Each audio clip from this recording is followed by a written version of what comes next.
She said, do you like waffles? I said, hell yeah. Been watching equals 3 until 2 a.m. I ain't got no iPhone, but I got a DS with a keychain, a pinky. Her cupcakes are the best. I've been failing my classes cause I don't give a damn. They say the world is my oyster, but the free market's a scam. Everything's been changing since last generation was born, and they won't try to take and change it. A two-edged sword.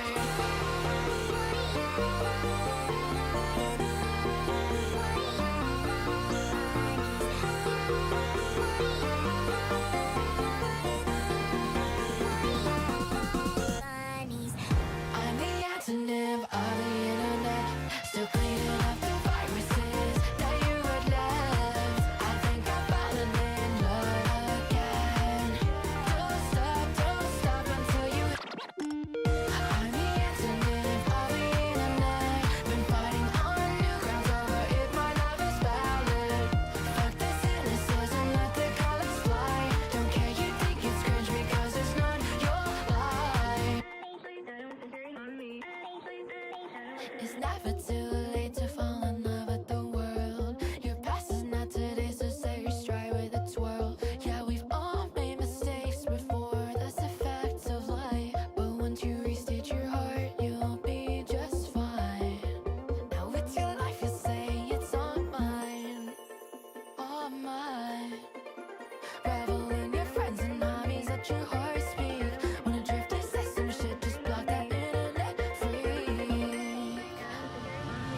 I'm the antonym of the internet, still cleaning up the viruses that you had left. I think I'm falling in love again. Don't stop until you. I'm the antonym of the internet, been fighting on new grounds over if my love is valid. Fuck the cynicism, let the colors fly. Don't care, you think it's cringe because it's not your life.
I messaged some bounty over Tumblr last night. She said, Roar X3, so it's true love at first sight. Throw out my candy bracelets, now I'm headed to class. I'm still 20%, so get your head out your ass. I'm the antonym of the internet.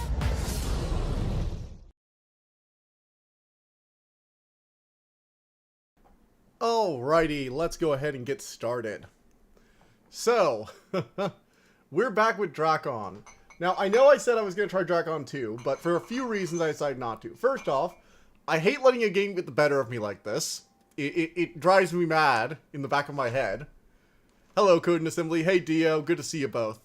Second reason that we're still playing Drakan is I think I might have figured something out. So I was looking at the guides to see if I was just doing something wrong, and there are combos you can use, but also I managed to get past the spiders just trying to attempt it real quick. And the combos are a little glitched. I think it might be my frame rate or something. Yes, I do suck. I do suck a lot at this game, but I'm going to get better. I'm not letting it beat me. So we're going to play it one more night. And if I get too frustrated with it, I might move on to like Hollow Live or something like that. But, oh shoot, my PNG tuber is not talking. Let's see if I can fix that. Come on, talk. Speak. All right, there it goes. It begins to speak. All is good in the world. Okay. And once we're done with that, I'm just going to see if I can get to my brother being murdered. Because, I mean, he's been taken by evil warthogs. Warthogs. Your PNG tuber is soulless. I know, I'm going to need to upgrade it. I've been meaning to upgrade it. Ugly dragon. Oh, that's mean. That's mean. Very mean. Very.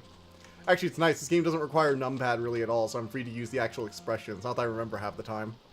But I am going to do the sequel to this game. Assembly has actually already made a thumbnail for it. Thank you for that, Assembly. Sorry we're not doing that tonight, but I really just want to not leave this game on such a bitter note as I did last time.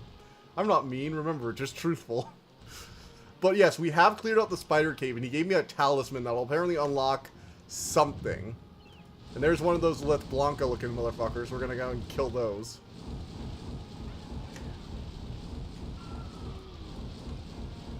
Gonna go and kill that a-hole. Alright. Also, I found out that I can farm the warthogs on the side for some healing potions, which was part of the reason I was actually able to get past there. But if you see Nerd Dragon, tell him DJ says hi. Of course.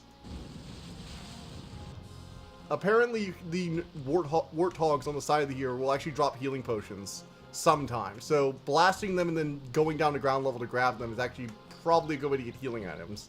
Or at least that's something I found. Which actually did allow me to survive the spider cave and kill them all. So that's good. While working on the thumbnail, I found the game released in 1990. Yeah. Well, this one released in 97, I think. The other one was 99. At least that's what I saw on the wiki page. Unless I'm wrong. Which does explain things. Yeah, this is pre-Drakengard for reference. Drakengard came out in 2004, I'd actually discovered. So this is like pre-Drakengard, which used to be like the old school standard for flight combat, if I remember correctly. A lot of people said the dragon sequences in Drakengard are pretty good. I've never played it personally, but I've seen clips from it, and it does look leagues better than this. Which makes sense. It came out like way later. Game screams 1999. I mean, I didn't know when I knew it came out in the 90s. I think I mentioned that in the previous stream, but I don't know when in the 90s it came out. I didn't check that. I also thought Drakengard was a 90s game for some reason, not a 2000s game. Don't know why. Yeah, let's see if they dropped in a healing potion. Healing potion! See? That's how we get healing potions. That way I can actually just not die constantly. Because, you know, where's the fun in that? Oh, actually, I finally found out what this cave is. I forgot what this cave had. This was where that cave was, but this is where the spider cave lets out.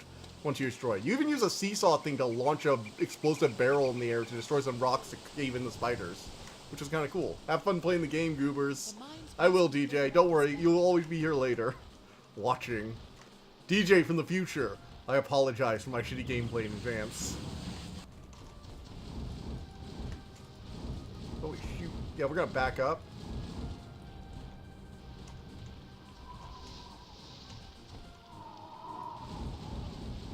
We're gonna lure this one back a little bit.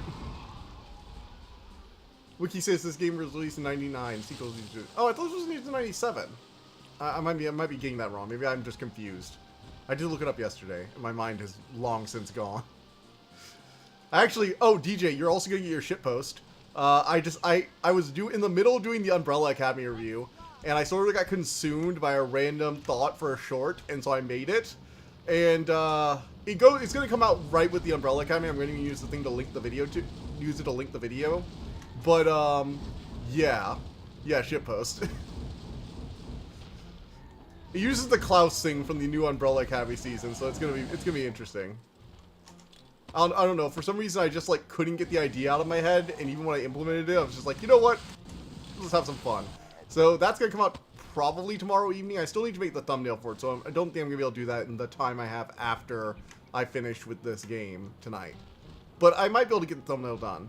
But probably it'll be coming out tomorrow evening around like 3 or 4. Oh. Okay.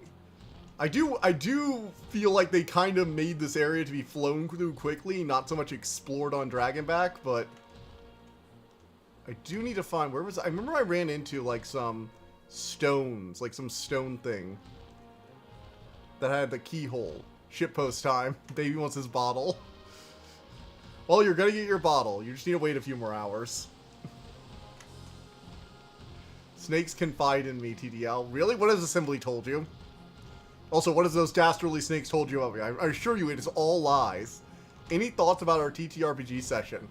Yeah, I actually do. I have a few ideas depending on if you guys go after the exterminators or if you go to the family's house. I also have an extra thing that I'm not sure if you decide to go to the fire station, because you guys have shown a lot of interest in that place. So I went ahead and just like created some quick notes on people there, so I at least have some names and I'm not thinking of them off the top of my head. I still need to think of like something for like a general store. I think I might want to put like some person's name for just a general store, not like a detail, just literally just have some names and have some like inventory on stat call, so I know what's in the store if you guys decide to look, and I'm not just thinking off the top of my head. I also still need to think about who I'm gonna have at the other exterminator area if you decide to follow up on that. So mostly it's create a bunch of names, but I do need to actually think of what I'm gonna have planned for the exterminator. I have some general ideas for that exterminator you called, but I'm not exactly sure on the details. For reference, for anybody who's like completely lost, I'm running a Magnus Archives horror-themed tabletop role-playing game with me and 3 of my friends. And Assembly's happy because he's finally not the one who's GMing. So this is my first time GMing and I'm trying to not do a shit job. Yeah, it is interesting. It's very interesting. I've actually had a lot of fun GMing so far. Coming up with worlds and plot lines and then having to improvise on the spot as everything I carefully planned is completely ignored. And they move on to some tangent I have no idea about. Oh man, it's an experience. Alright, we need to take out these cannons. They're being a real bastard right now. Flame blast! Oh shoot. No, no, no. Okay, do not dismount around here. Good gods.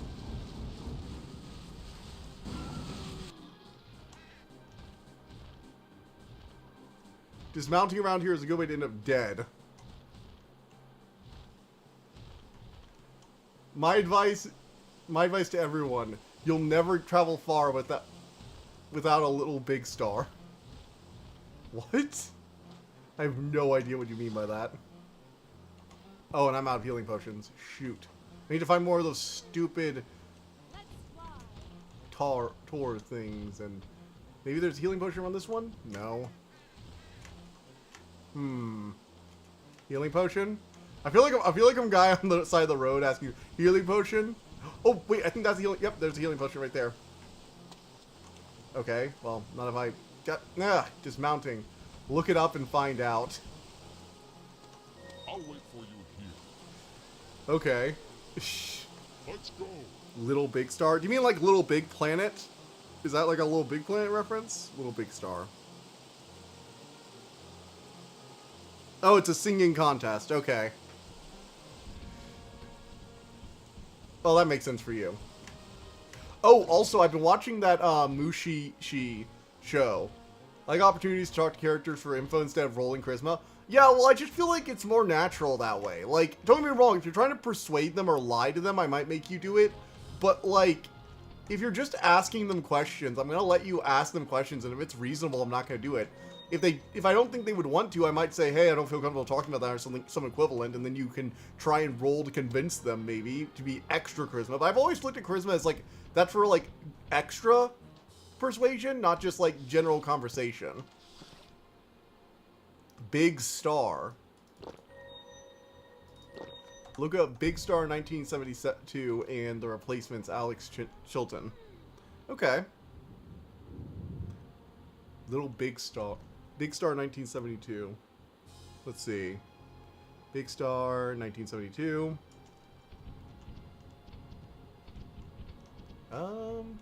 Whoop. Oh, jeez. That's the other thing about this game. Even after a little bit of practice, I still have not gotten used to the weird flat. You won't regret looking it up. I mostly just wrote it down real quick on my phone so I don't have to, like, look it up right here and now. I feel a little weird kind of, like, pausing the whole stream, but I will in a second once I get somewhere. I'm trying to find the other... I know why there was, like, another little rock thing. And the guy who wasn't a wizard but knew a little bit of magic told me to go find these, like, stones. Oh, okay, they must be right over here. I'm actually right near them. Okay, I just need to figure it out. So if they're right here, then I must just need to go up with the dragon. Just look it up after stream. Okay. I did finally watch Mushishi. At least, I think about like a little bit over half of the first season. But bye for now. Alright, bye DJ. We're about to get our prize for killing the spiders. Yeah, this guy is not that much of a wizard, huh? Man, this is like poor man's wizard. You have a secret tower up in the mountains. You have a secret hidden cavern up in the mountains. How is that not being a wizard? I've seen the expression used in World of Darkness to get your point across in tight situations. To make sure you don't get misunderstood in the heat of the moment.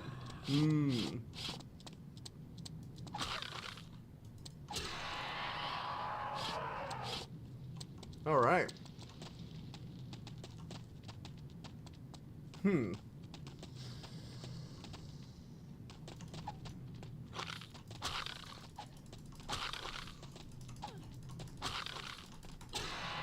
Oof, that hurt.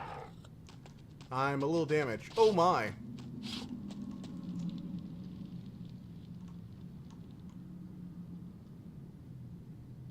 Let's see if we can stealth this.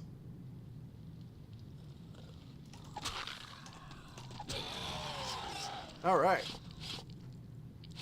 We managed to get there stealthily. Oh, that's a booby trap.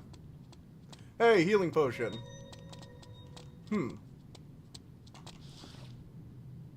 make sure you don't misunderstood in the heat of the moment. Yeah, that's a good way to use charismatic skills.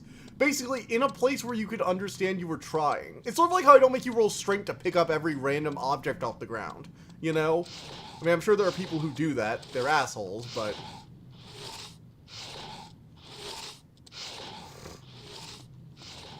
World of Darkness also has 3 social attributes and several social skills, so it makes sense to have more uses. Yeah. Exactly. I can get behind that, sort of.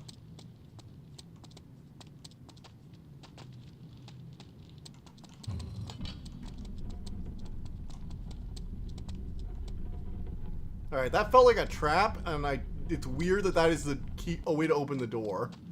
That felt like some kind of booby trap. Not the natural way forward. That pressure plate was just weirdly positioned, right?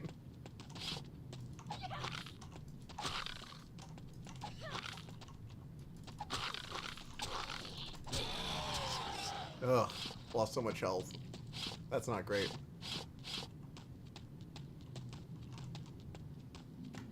Oh no. Oh my!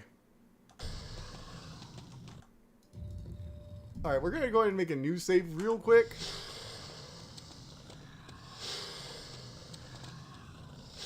And I'm out of arrows, so I can't really use any of those to kill those. Damn it. Oh, this feels like bad. This is gonna feel bad. Oh wait, arrows! Okay, so just explore around. You'll find what you need. Alright, so we got some arrows.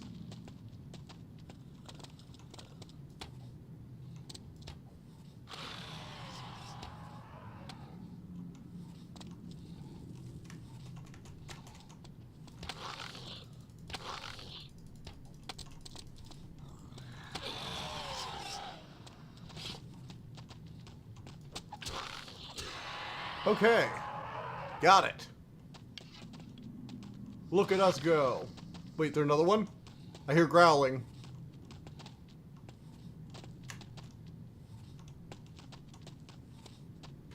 I still hear growling. What's growling? Oh, it's this one.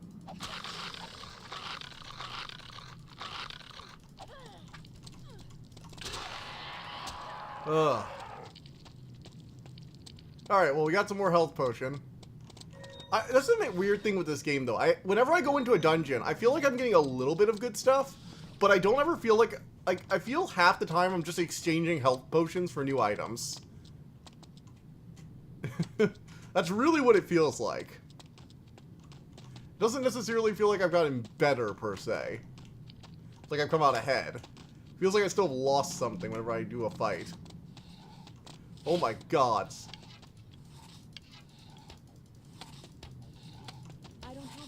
Seriously?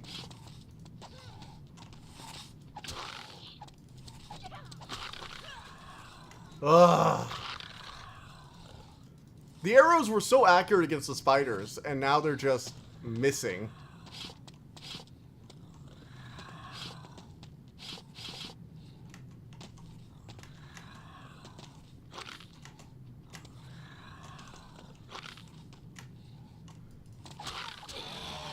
And now I don't get any arrows because I was a goddamn moron. Remind me of Ross's Game Dungeon video talking about old games. Yeah, he has a lot of, like, very accurate comments about old stuff. It's one of the reasons I like his videos so much whenever we watch them.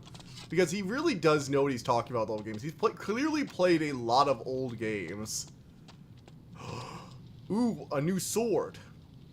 Okay, so these are going to start moving, right? Oh, they're going to start... Yep.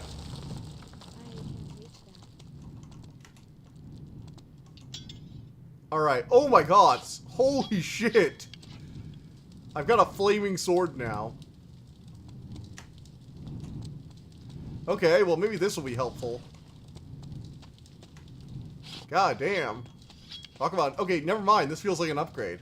So I guess I just should have explored that side first. Just fully explore the dungeon. I guess you will get a reward.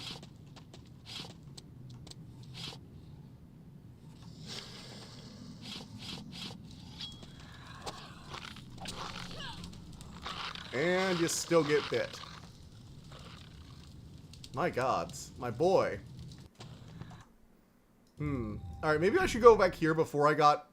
I think I'm going to go back here before I got hit by all those flying enemies and lost a chunk of my health before entering. I'm going to try and enter with a bit more health.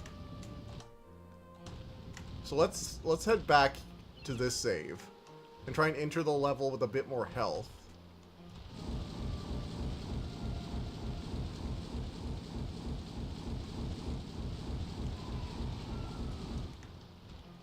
Alright, so it's down here. You could just soft lock yourself. Honestly, that actually might be what happens sometimes. That might be why it has such a forgiving save system for an old game too. Then again, saving wherever you want isn't technically a new option. Might be more common in new games, but it's not necessarily. Oh shoot! Oh my god! Okay. Yeah, see, that's the exact thing I didn't want to happen. Apparently, you can just, like, sit... There are just places where if you land, you're gonna take 2 shots to the face. There's no way around it. My gods. Be very careful where you land in this game.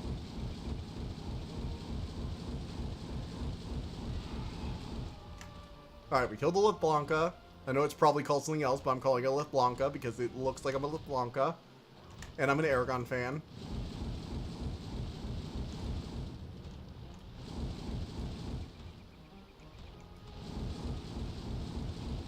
Okay.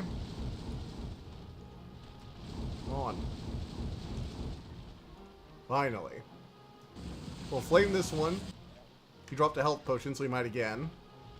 I wonder if the health potions are randomized or certain ones are pre-programmed to drop health potions. That would actually be interesting to know. Because I think this one has dropped a health potion. Yeah, this...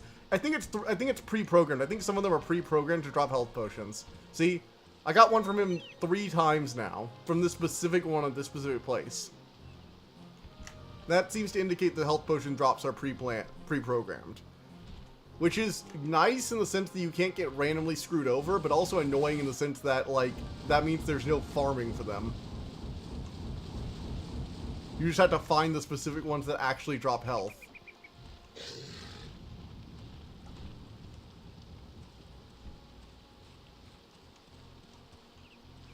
Ooh.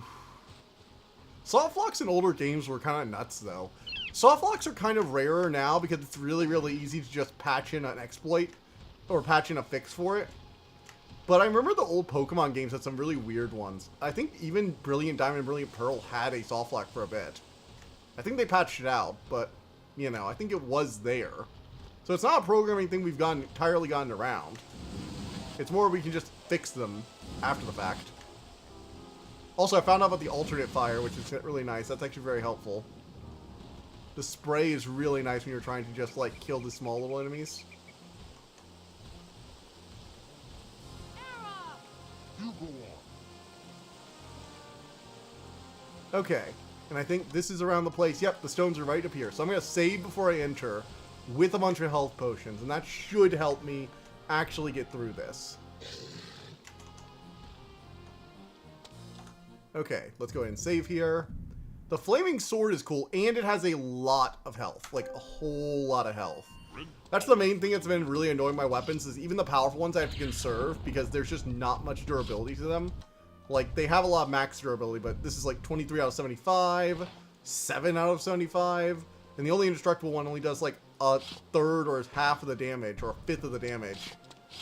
So, it's not really, it's there to prevent you from getting stuck, or to be used on environmental stuff, but this thing is like a toothpick against all these blood-stained monsters and stuff. Okay.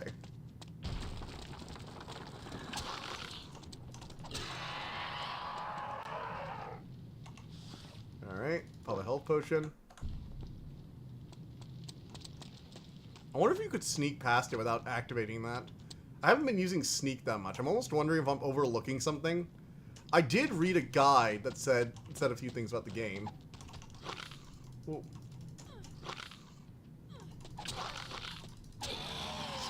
Ugh. God damn it, I got hit really hard there.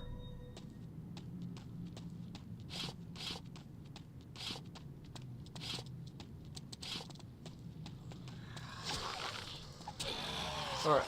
Apparently you can also do combos, but they're really finicky to pull off. Like back forward, back forward. Oh, there we go. Back forward.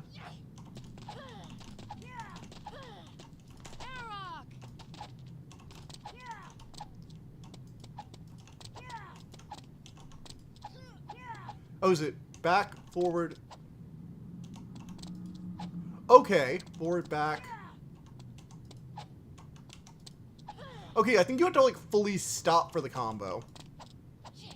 Oh my god, I just figured out combos. Okay, so I thought you would have to, like, forward, back, and then do it right then. But apparently if you forward, back, forward, and then fully stop. You have to wait for yourself to fully stop before doing the combo. Okay, I can finally do spinning attacks. Cool.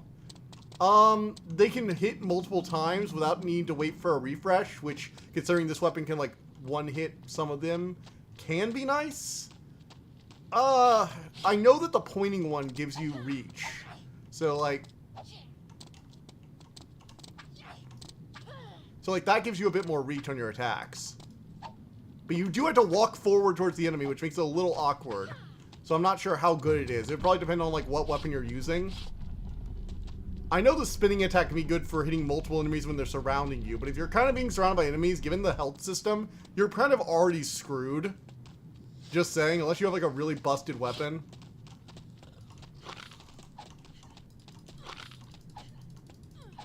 Oh my god. What the hell? That thing was just, like... I couldn't even get close. Oh, okay, that's the other problem I have with this game, and it's something I've actually noticed multiple times. I'm positive about now because they're testing with the spiders. This game is evil if you're on an incline. If you're on a steep incline fighting enemies, if you're above them, they are going to wreck you. If you're below them, you actually have the advantage. So the high ground is inverted here. The high ground is not an advantage. The high ground is evil. Beware the high ground. It will get you killed.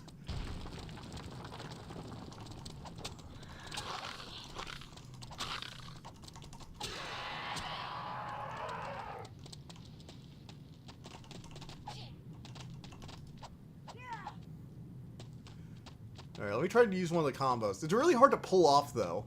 And I'm wondering if it has something to do with the weight.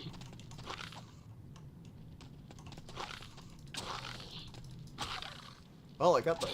Oof. Well, I got the forward attack working. Being above an enemy is like a death sentence.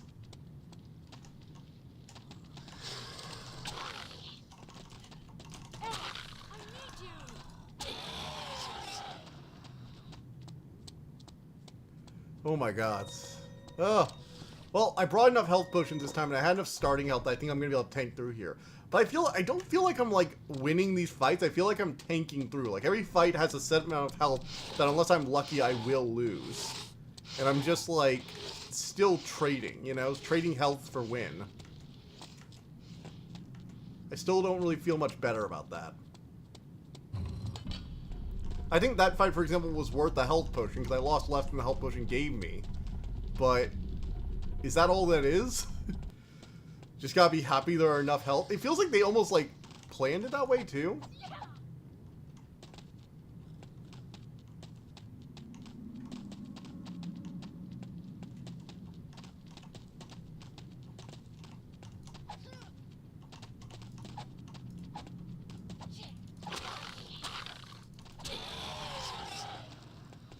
Remember that Dark Souls innovative fantasy combat? I mean, Dark Souls didn't necessarily do a ton different. All Dark Souls did. This is what they were dealing with before. Honestly, I disagree with that, though. I don't think Dark Souls did as much as you're thinking. Like, don't get me wrong, Dark Souls was a big deal, but Dark Souls didn't really do a lot unique. Like, the main thing Dark Souls did was it made actions not free.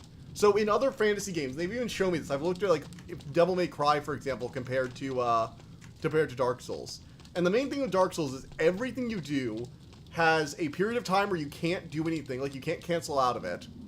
And it also has a stamina usage. And if you don't have a stamina, you basically can't do anything. That's why Wukong is yet another reason why it's almost not a Dark Souls game, because you can do stuff when you don't have stamina. You just can't do heavy attacks. That's the only thing you can't do. Then again, this is 1999, so like I guess this is before like Devil May Cry and several other action hack and slash games. So this is before even the other stuff that Dark Souls was based on. This is like really early combat. They also made sure enemies were fair. That is another thing Dark Souls did. Yeah, Dark Souls basically made enemies under the same rules as you. Enemies can't just combo infinitely. At most bosses get in an enraged state where they can do a lot of actions, but they just can't do infinite actions.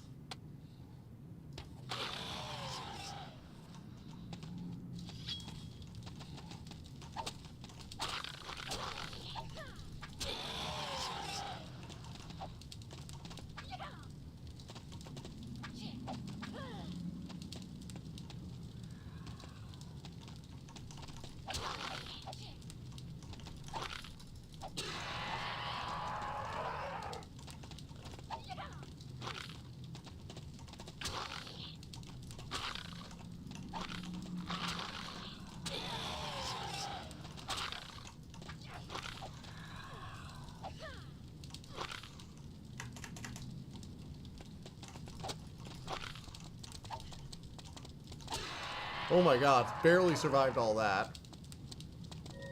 But, got a health potion out of it, so, you know, traded. Oh man.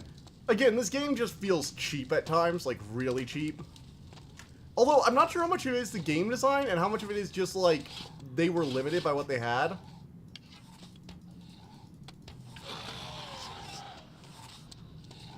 I don't necessarily want to give them credit, you know. Also, there's a 5 counter. I'm guessing there's some kind of extra attack I can do.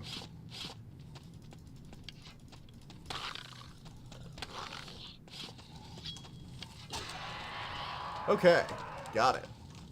Oh, and I can't even pick up arrows again, which is really stupid. Wish you could, the arrow model is right there. Let me pick it up, game. That is like, that's one of the really annoying things I have with games. I wish every time that they let you put an arrow on the ground, you could pick it up.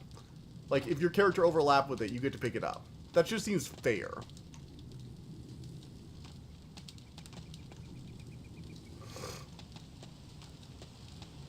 Era, I need you. Era, I need you. Alright, so I actually managed to get through that. Limitation of the tech was the same as game design limitation most of the time back then. Well, yeah, but the arrow is on the ground, you know?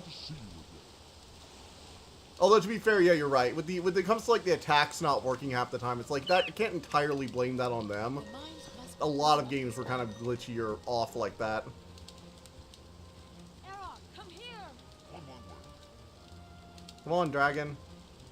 I need a taxi.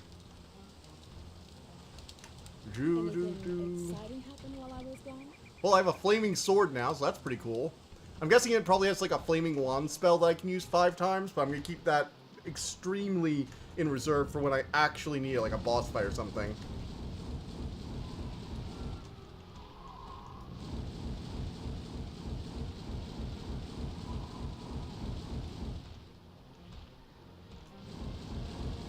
Alright, killing these guys, and we're gonna go blast them. Okay, killed all them. Now we need to kill all these little Mortocks, or whatever they're called. Let's be honest. They're off-brand orcs. They're pig people with tusks. They're off-brand orcs. If you don't want to call them orcs, that's fine. You can name them something else. But functionally, they're just orcs.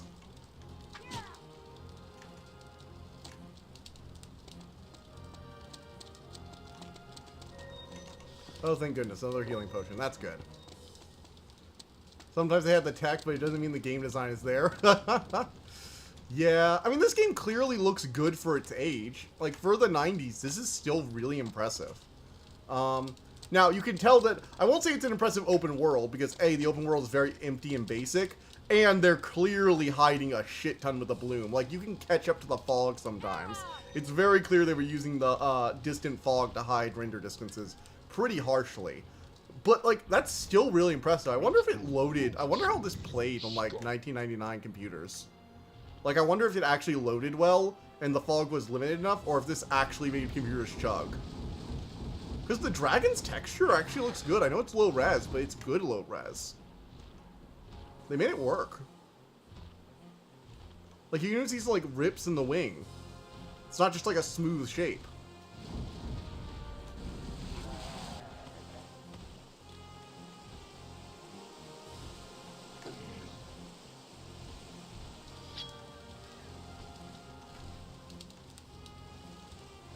Oh my gosh, the potion is right under my dragon. Alright, we're gonna barbecue that one. Turn around. Hop on dragon. Look for potion. Hop back on dragon. Yeah, this is the tedious part. Having to check for potions because you actually need them. Also, I should probably save here so I don't lose all that progress. I did just kill a bunch of turrets. That's the other thing about this game. Once you get through an area successfully without taking a bunch of hits, you need to just save. Just save immediately. Oh my gosh. Whoa. That was close.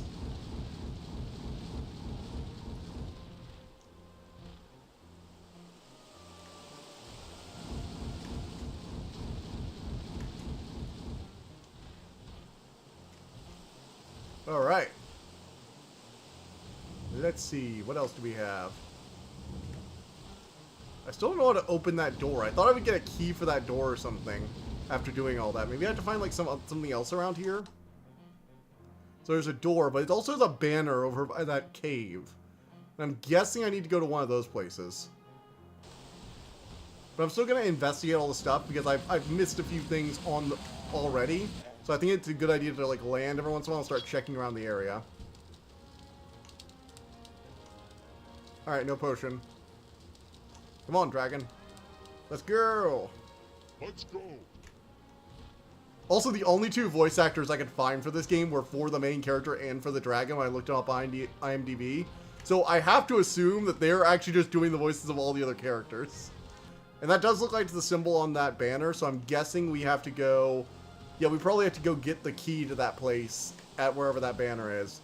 Which, considering I was getting one shot earlier going in there, is not great. But... it is what it is.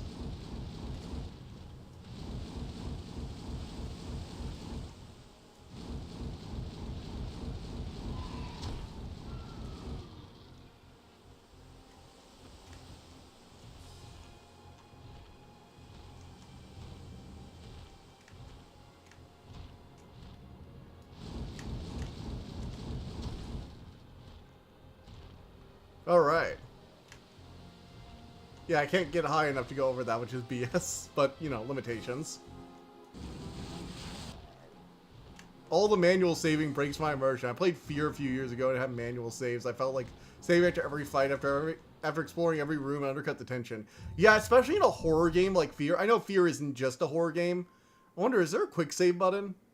Let's see here. Move forward, move backward, strafe, right, left, jump, up, down, crouch, turn, pitch, free look, primary attack, alternate attack, use item, dragon action, use health potion is H actually, okay. Yeah, blah blah blah, stow weapon is, oh, I can stow weapon with T, okay. Okay, quick save is Z. Oh wow, that's like right under my forward look. Okay, so I can quick save with Z. Well, that does help. That does help a bit. It's a little bit less immersion breaking.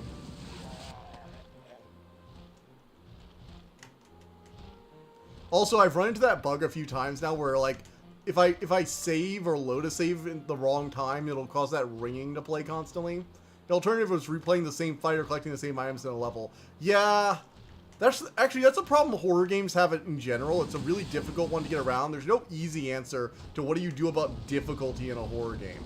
Because a lot of horror games want to be kind of brutally difficult and kill you every once in a while because, you know, it helps with the tension if you think you might die. But at the same time, redoing things in a horror game makes them immensely less impactful. And your options are kind of both bad when it comes to design-wise. Because you don't want a game that no one dies in, but you also don't want a game that's constantly making you replay things. One of the best ways to do it is to have cutscenes and other scary moments not necessarily be replayed, and to have regular quick saves. But then again, auto-loading can also be kind of disabling for tension. What was it? There was a horror game I watched a review about. Outlast, I think? OG Minecraft makes good horror. Yeah, because it ties it into, like, the tension of losing all your stuff. Which is a whole different kind of tension that not every horror game can do. Survival horror games are actually survival crafting horror games are actually really good at that same kind of tension because they can afford to let the player die, and then the horror is you lost your stuff and now we'll have to go back for it.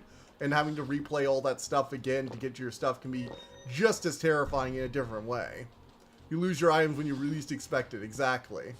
It is interesting that horror games that have a survival element have a sort of built-in mechanism so they don't have to worry about that as much. And they can be brutally difficult in different ways.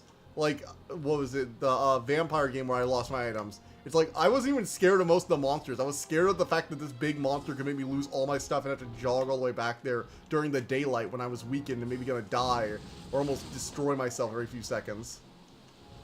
That was what was terrifying. Not the monsters or the vampire hunters. It is really interesting how different, or constant vigilance for creep. Oh my god, yes. I might want to do like a Minecraft stream eventually. Like, not like necessarily like a building stream maybe, unless I have a project I find I want to do. I used to do a lot of redstone contraptions, but those require a lot of source documents, and I'm not sure how fun that would be to watch. But maybe I'll do like a quick run of Minecraft.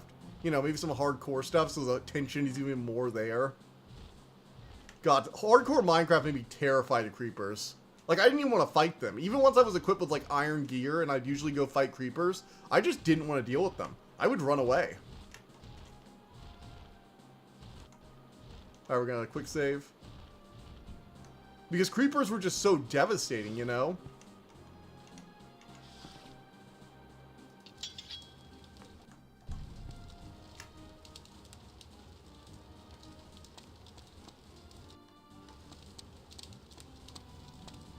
Alright. Alright, so I'm armored. I haven't run into really anything else I could equip. But I'm armored. I've got items. Not really any healing potion, but I'm at full health. Let's see if I can actually do this now.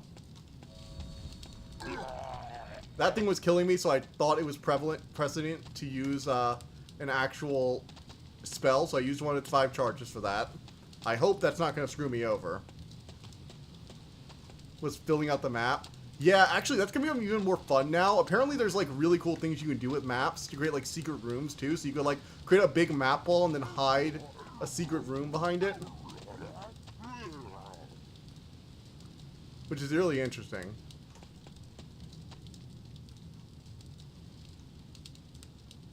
I'm trying to sneak. I'm not sure if they've noticed me yet.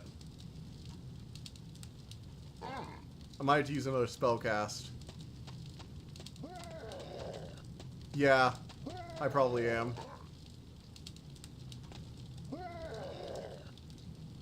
Alright, I don't know how to get down there without, like, ruining everything.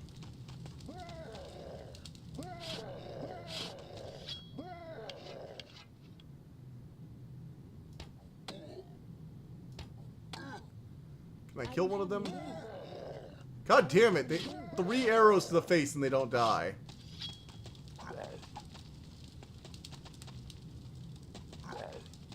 Oh, I really hate this.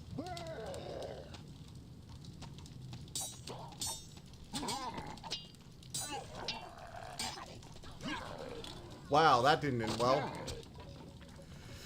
I think I could fight one of these things, but like with the other one there, no. Alright, let's go try it again. I got farther this time though, so I have been improving. This did actually improve my chances. This did improve my chances. Gods, I wish I could get more arrows. This game really doesn't want you to use a bow.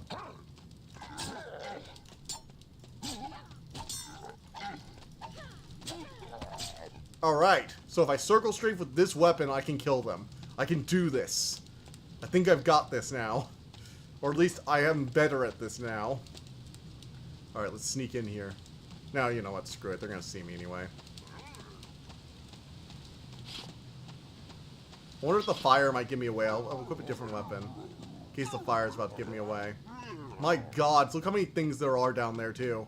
This is the kind of game where, like, getting ganged can be a whole thing. Like, this is terrifying.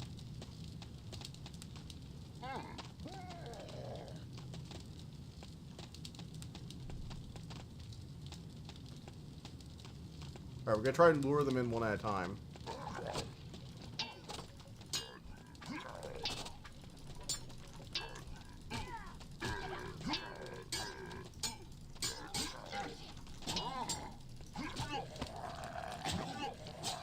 Oh my god, that actually worked. My durability is draining, but I did do it. I did it. I killed them.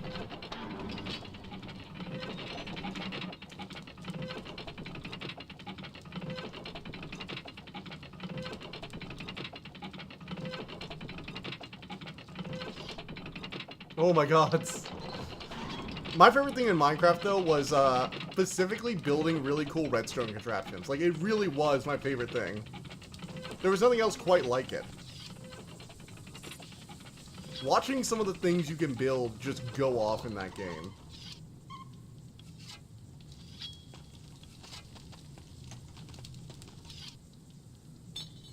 Alright, got a longsword, too. That's good. That's good damage. If I don't want to use my main weapon, my fire sword. Oh, I need to empty some of my inventory space, I guess. Oh, damn it, I can't rotate them, can I? Maybe? How do I rotate items in my inventory? Or, oh, I got it. Bring these down here.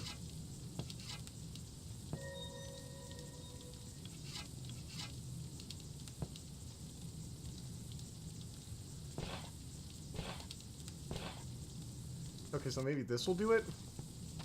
Maybe now I can pick this. I can't use that. Oh, I just came back here to say that TDL doesn't oil up and throw it back. I will be very pouty. Maybe one bottle. Well, you're gonna be pouty. Sorry. I'm gonna go ahead and toss this longbow. Wait, how do I drop items? Options. Inventory management stuff. Let's see. No.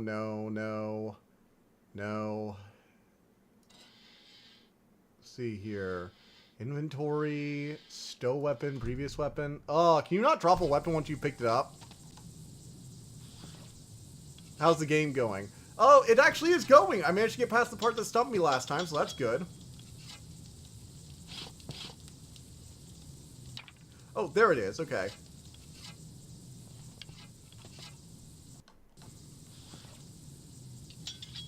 Alright, this is the one I want to drop. Okay, there we go. I can't use that. Ugh, I'm trying to figure out how to pick it up. Alright, so we'll put that there, and now... Can I... Can't use that. I can't use that. Well, I guess I just can't pick that one up. Likes oil pots. Lights oil pot. Lol. Lols live forever, no doubt. Alright, we're gonna go ahead and save real quick, too. Actually, I can just do a quick save real quick. So, we have a healing potion. We're gonna go ahead and pop one of them. Oh, and the charge is restored. Oh, right, I didn't use one this time. Alright, we're gonna take out the long sword. Unless we want to one of those big guys again. Oh my god, so look at all the healing potions. I feel like I actually might come out ahead this time. Throws it back because cool dudes do not look at explosion.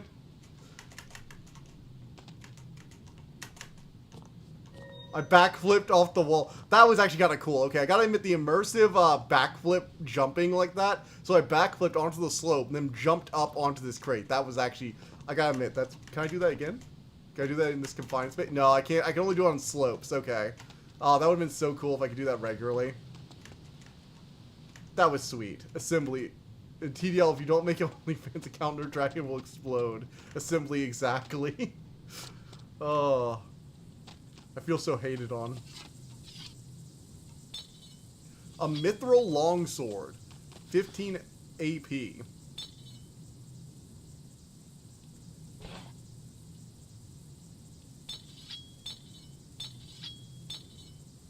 How is this different from a regular longsword? Speed medium, range medium, durability 150, damage 150, damage 15. So a mithril longsword has the exact same stats as Off the Wall. Is that an MJ reference? How are you hated on if you are loved a little too loved? The mithril longsword has the exact same stats as a regular longsword, I think. Yeah, so this is the mithril, and this is the regular. The numbers and the ranges are all the same. Like, what's the difference here?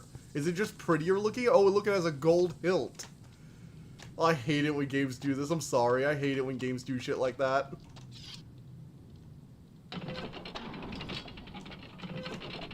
Oh, man. Alright, so we actually got past this cave thanks to our fire sword. And we have a mithril longsword. So we have an arsenal of weapons. We are wearing chainmail now, but I mean, you know, it's Fantasyland chainmail, so obviously it has a boob window, because fantasy authors had their... Fantasy artists apparently had their priorities a little out of whack. Or they knew exactly which demographic they were targeting. Probably the second. Swords are legendary. Like, I don't necessarily... I've really always kind of, like, agreed with the female armor argument, where it's like, why are female armor sets just look so pathetic? But, like, a lot of regular armor also is impractical. It's just impractical in a very different way. They took fantasy a little differently. Boob window for everyone. Oh my god. Oh, it's a little too obvious that everyone here watches way too much anime. Alright, so now we should be able to actually get into this door. All of this so we can open a goddamn door. T-E-E-T. It's locked. Alright. It's locked. So we use the key. Apparently, even though you can equip the key, it actually doesn't do anything, which I find a little weird.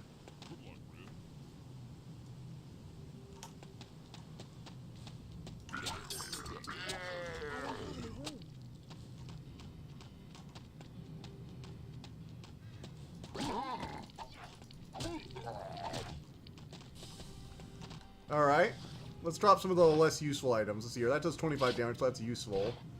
That's a rusty axe. It has really low durability, so we'll drop this first. Oh, no, not that. And we'll pick up that new sword. So that's a long sword, does 15 damage. Buddy, I don't watch anime. I'm one of anime's biggest hater. I'm anime's biggest hater. Oh, I can let my dragon in. Oh, sweet. Hey, come join me in here. Aaron. Come here, Aaron. Oh, she does like a little doggy whistle. Come here. But I was Dio. You thought I was a weeaboo, but I was Dio. Aaron, the door's open. I need you. Wow, he just really does not care, huh? To be fair, I did wake him up from a nap, tell him I woke a legendary dragon to go save my brother from some random trash mobs, and then bound him to my soul for the rest of my life. It is fair that he doesn't want to help me, I guess. Uh-oh.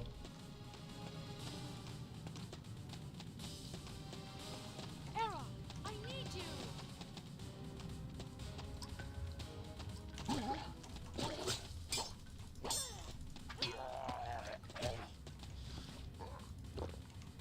Alright, I've got healing potions for days. Let's do this.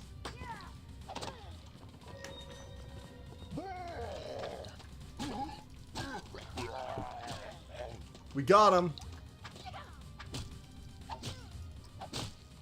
Make them blow up into little chunks. JoJo doesn't count as anime. It's the Bible. You mean it's anime's Bible? It's the anime Bible, so you like anime.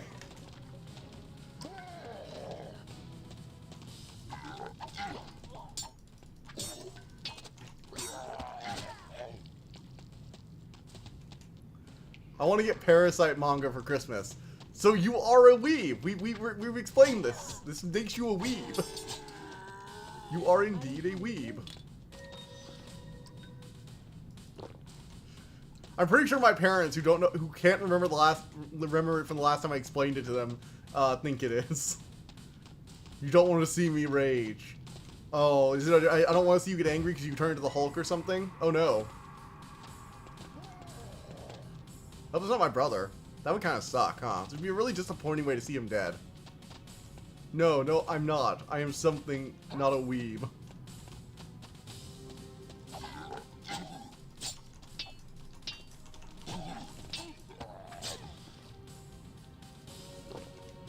Alright, another healing potion used. Come on. Oh, we found another one. Cool, we're back up to 3. Okay, things have gotten a little better now.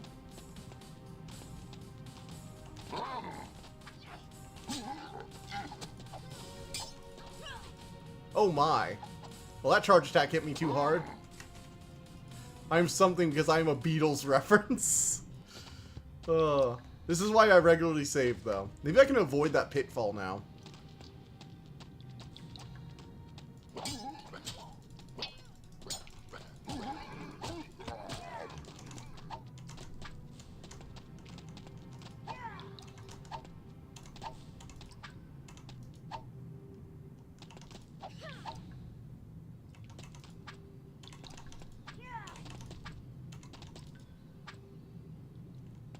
Huh, interesting. Donkey deer? I read the news today. Oh? Oh boy. Wait, what? I've not checked up with the regular news. I have not regularly checked the news today, so what's going on?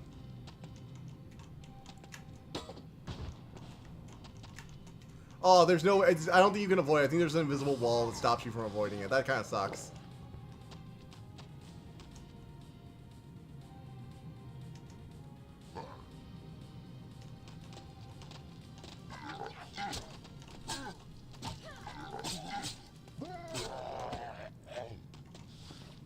Oh my god, TDL doesn't get it. No, I don't.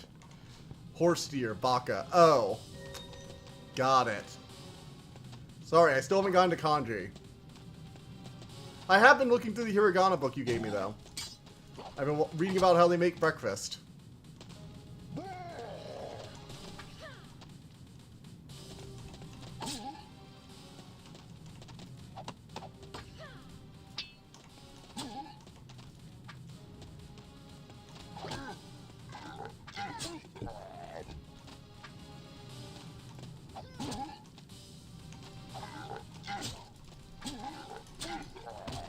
Alright.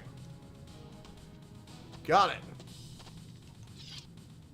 I don't have any room. Nope, I don't have any room for that. Wow. You know, I'm actually impressed with this. This is a very... What the hell happened to this man's... Did like the loincloth texture get stretched with the rest of this? Is that a satyr, or does he just have a loincloth texture that's stretched with his legs? I actually can't tell. Oh. Listen to A Day in the Life by the Beatles. I think I have listened to that. I've listened to most of the Beatles songs, I think, before, over the time. I'm not sure I remember them all, but I've listened to a lot of them. I mean, I've at least listened to the Beatles. Come on, that's like basic. I feel like everyone has listened to at least a little bit of the Beatles. I have listened to most of their songs, if not all of them, so I probably have listened to Day in the Life. I'll listen to it again, though, in case I'm missing something. Now, I was a big Elvis fan when I was younger. Mostly because there was a lot of Elvis songs in, I'm like, whose tits are here? There's a lot of platforming in this. Then again, a lot of older games have platforming, because 3D platforming was one of the first things they got down, thanks to Nintendo.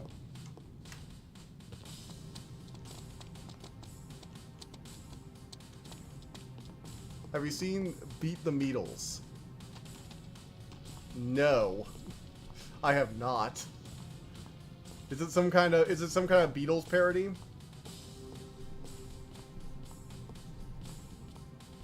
I mean, it's, you know, Meet the Beatles, but to Beat the Beatles? Weird.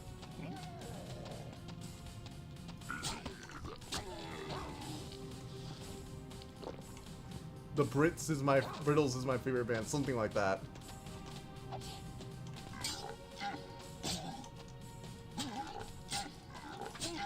Alright. Look at me, I actually managed to kill that big thing without getting hit. It was so good. I've gotten so much better. I'm better. Stronger. I know the Brittles members, for example, John Beetle, Paul Beetle, Ringo, and George Beetle. You know, I watched that Elvis documentary movie that came out a while back. I mean, it was fine. I'm not really into docu-series, but it was an interesting enough story, and I had never actually, like, looked into Elvis's life details before, so that was a mildly interesting thing to watch. Listen to the album Meet the Residents. Okay. I'll check that one out. You know, I do really like the Mushi. I know Dawn isn't here right now, but I really did enjoy that Mushi anime he recommended. The first episode about the eclipse immediately got me interested, got me hooked. And then the later stuff was actually really interesting. It was like the Fae, but it was like a very Japanese or yokai inspired version of the Fae. Because it didn't feel entirely like yokai. It felt a bit more like European Fae in a lot of ways, with the whole, you know, you walk off into the forest alone and you won't come back, or you'll come back different and changed. Give me very European Fae vibes. It's the eclipse. I'm more into watching clips of documentaries, unless it's a big star. Big star is God. Griffith! No, not a blood moon. Not a blood eclipse, or whatever the fuck was happening with that, stupid screaming face doll thing. I know it's the things that let people ascend into demons. That the apostles give them out, and the Behiliths. That's what it was. Behilith.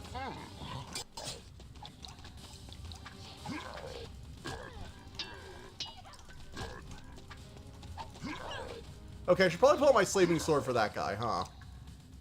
Yeah, I'm gonna pull out my flaming sword for that one. The Behilith.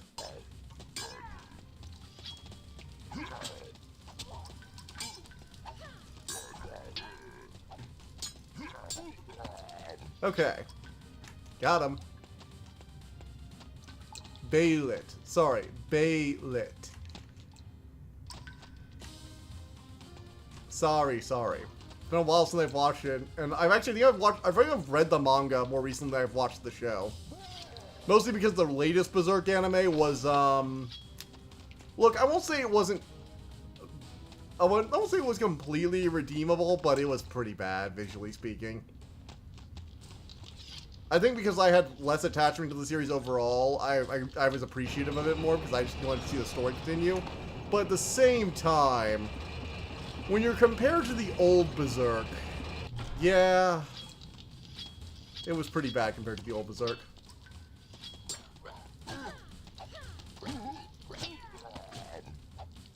Oh my god, nearly died there.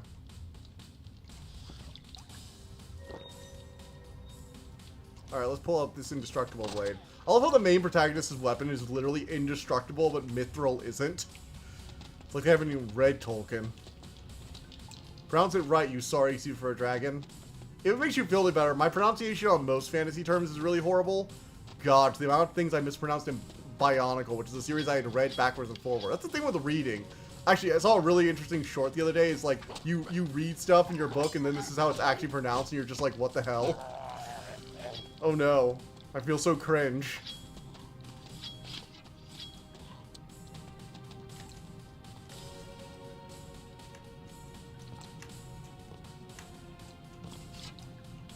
Oh look, arrows and flaming arrows.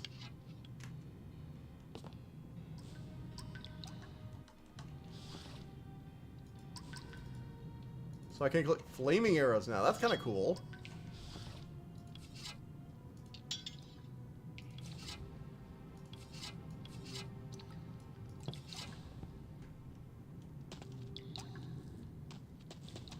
I think there's just a chasm here. Yeah, just a chasm. I am cringe. I haven't done like a hard save in a while, so I think I probably should, because quick saves are starting to like actually happen, weirdly enough. Like one happened in the middle of that fight, which was useful in that particular instance, but weird. Gotta do a basic save, I'm not gonna name it anything.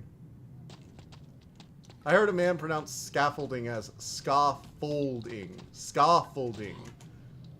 Scaffolding? As scaffolding? Holy shit.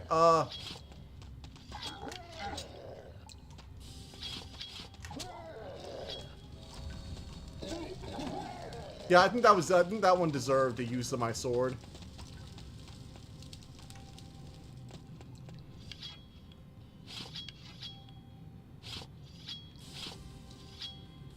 I do like that the indestructible blade gets a nice little gem hilt, so it's very obvious when you have the indestructible one for smashing objects. That's nice. I won't deny that.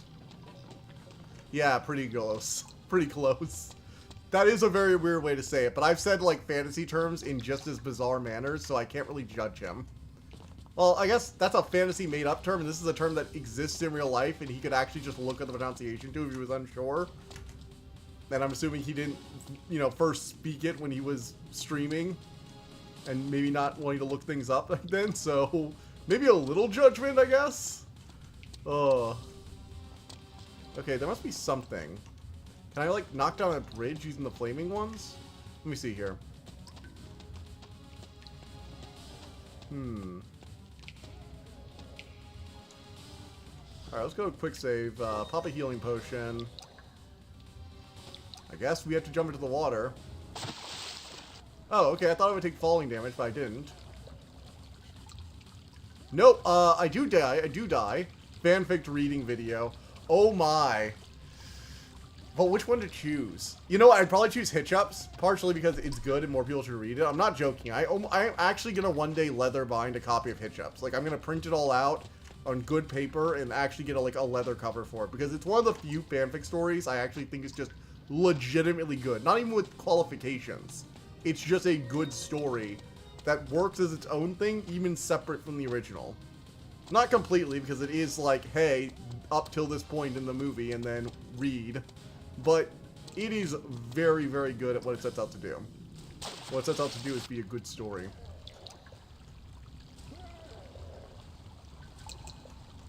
Oh my god, seriously?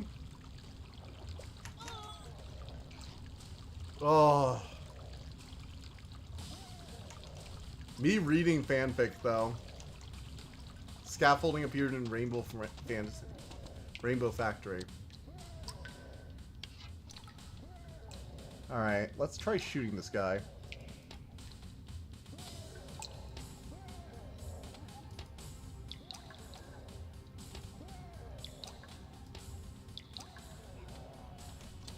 Well, I killed him. Is there any way to actually do anything, though, here? I figured this was, like, where I go to save my brother, but I have nowhere to progress from here. Unless...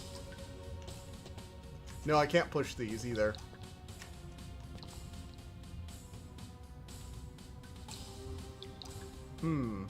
There's gotta be somewhere I can go. I must be missing something, like how to cross here.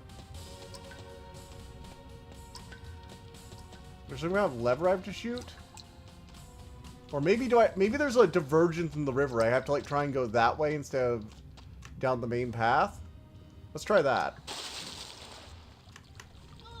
Nope. There's no way around there. It's just a rock. Huh. I feel a little boxed in here, I'm not gonna lie. The other thing about old games is they're very bad at telling you where you should go next. I do think I need to head this way, though, because you can see... Yeah, I think I need to be heading this way, because you can see on the map that where my arrow is pointing now is where, like, a pathway is. So this must be where I need to go. I just need to figure out how to cross.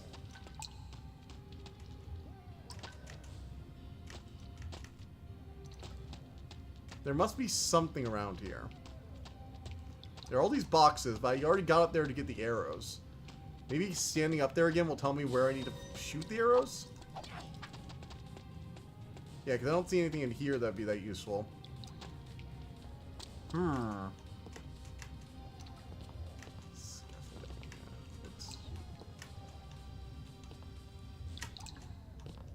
Alright. Standing up here. It can't be a jump, because fall damage is definitely real in this game, and I will die. Will die if I try that.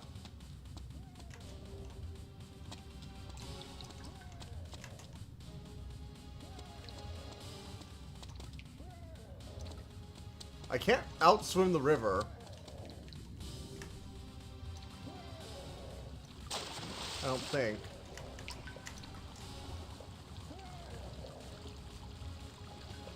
Yeah, the pull of the river is just so great. I think I'm gonna have to find a way around. Let's head back the way I came, I guess, maybe, and try and figure out a path from there. Let's try and figure out a path from here. Okay. That guy is roaring at me a lot. It's very rude. It's a rude orc knockoff. Okay, so we can't go that way. Killed these assholes.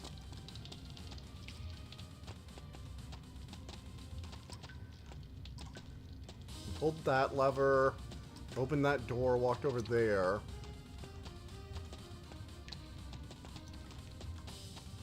What if we fall in this water? Alright, so we don't take damage from it. Doesn't seem like there's much... It doesn't seem like the water is moving that fast. We can't climb up there, but maybe we can go to this pathway over here. Grind the game. I can't really grind a bottomless... I can't really grind a river of death. Sorry, that's not really something you can grind to beat. That's an environmental hazard. And not one with, like, a damage over time effect either. Those you can technically grind by building up health. Although this game I don't think offers the ability to grind health. You're certified see you next Tuesday. Alright. See ya, Dio. See ya, Dio. Mr. I'm not an anime fan.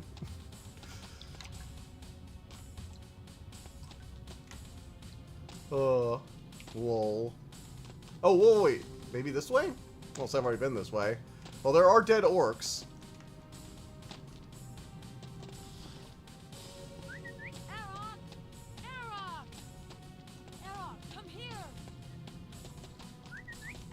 You'd figure he would be able to come through here, but no. Shut it. Well, I found way back through all of this.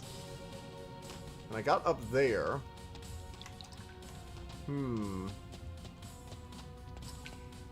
Unless there's an underwater path. I know I can technically dive.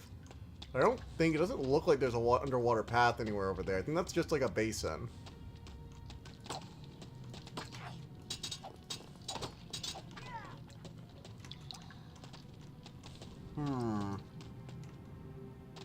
Shut it. Oh. Okay, okay. Shutting up, shutting up. Not really, but you know.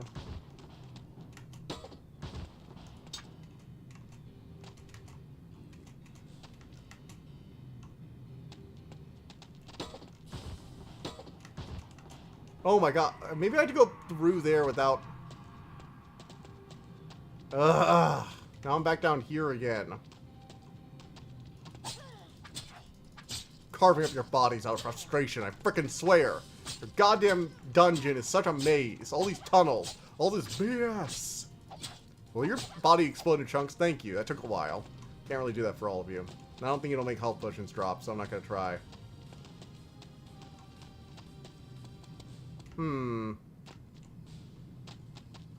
What else? What else? Any additional thoughts, or is your head empty? It's not really empty. I actually do have a few ideas. One is that I try and get past the, that pitfall area. And maybe if I go past there, I can get to the other side. The other... Oh, you're talking about... Maybe you're talking about, like, actual things to think about it. Well, I am thinking about what I'm going to do for a Black Myth Wukong review. I think I'm going to review it because it is a really fun game, and I have enjoyed it. In fact, during what little free time I possesses, I know I do still have some free time because I'm going insane without it. I have been replaying it a bit, going to New Game Plus and unlocking some of the remaining stuff.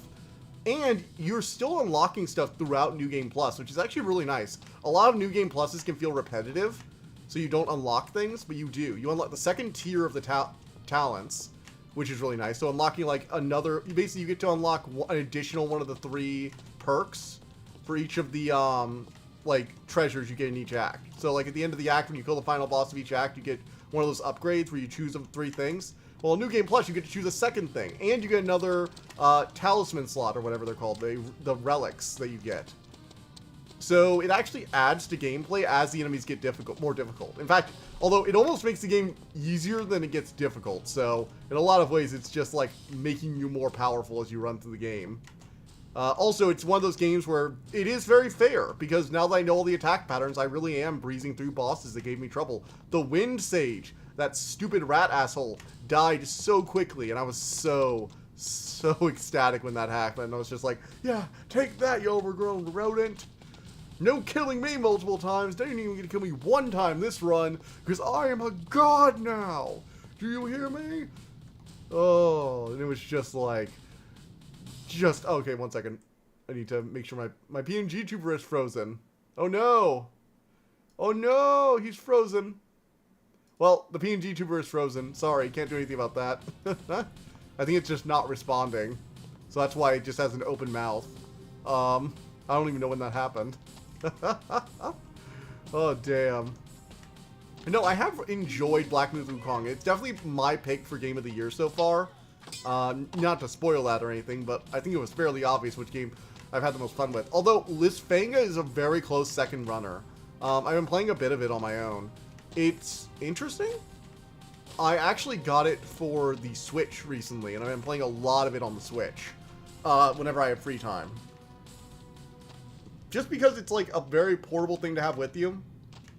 Very easy to, oh my. Lots of items. That's good. So I got some magic arrows. I don't have any room. Don't have any room for that. Ooh, a wand.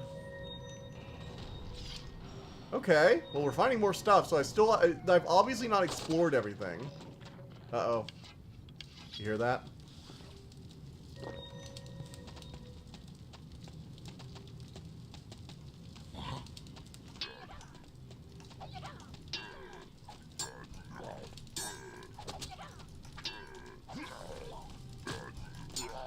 Oh, jeez. Alright, I'm actually gonna need that life potion. Damn, that was close. Lysfanga is still fun, though. I've been doing some of the challenge runs on the Switch, and it's just been really enjoyable playing through it and, like, trying to get even better times with the additional hazards. It doesn't add really a lot of new stuff to the hazard modes, mostly, like, timed, or you have to kill them in certain orders more often, or you have, like, even harsher limitations. But they are interesting enough to keep me coming back. Mostly because it has that roguelike quality where you can try a few dozen times before you get the perfect run.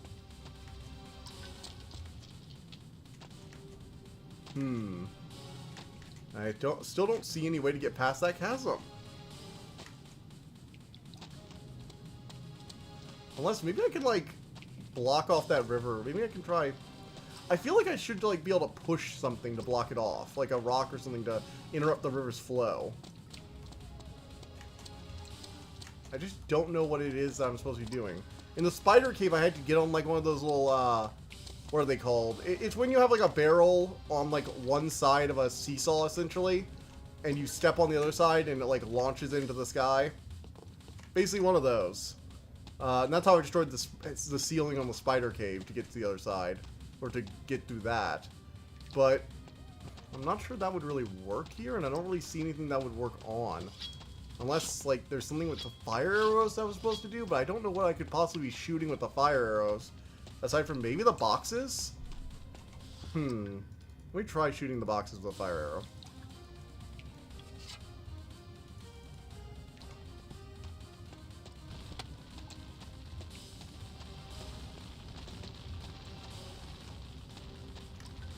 Nope. Maybe I'm supposed to shoot the banners over there with a fire arrow? Oh, wait, that did something.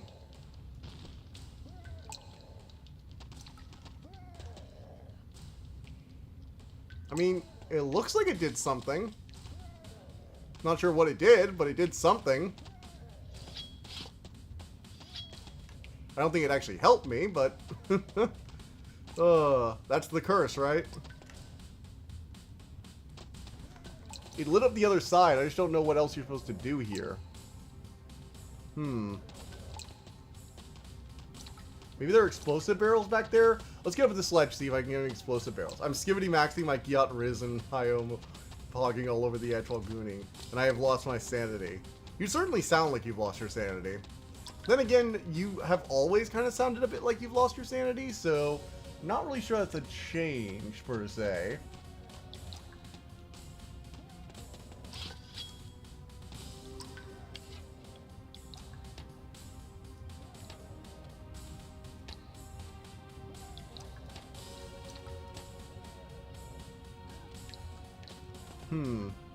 Yeah, that didn't really do anything. Okay, average brain rot.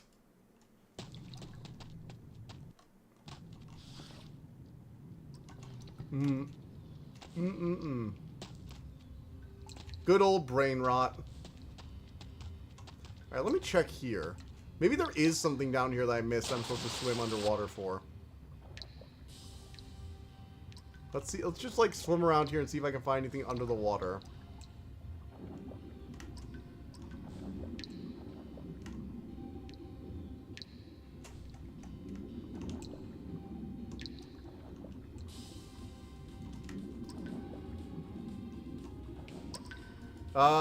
My camera got trapped underwater now. Fun.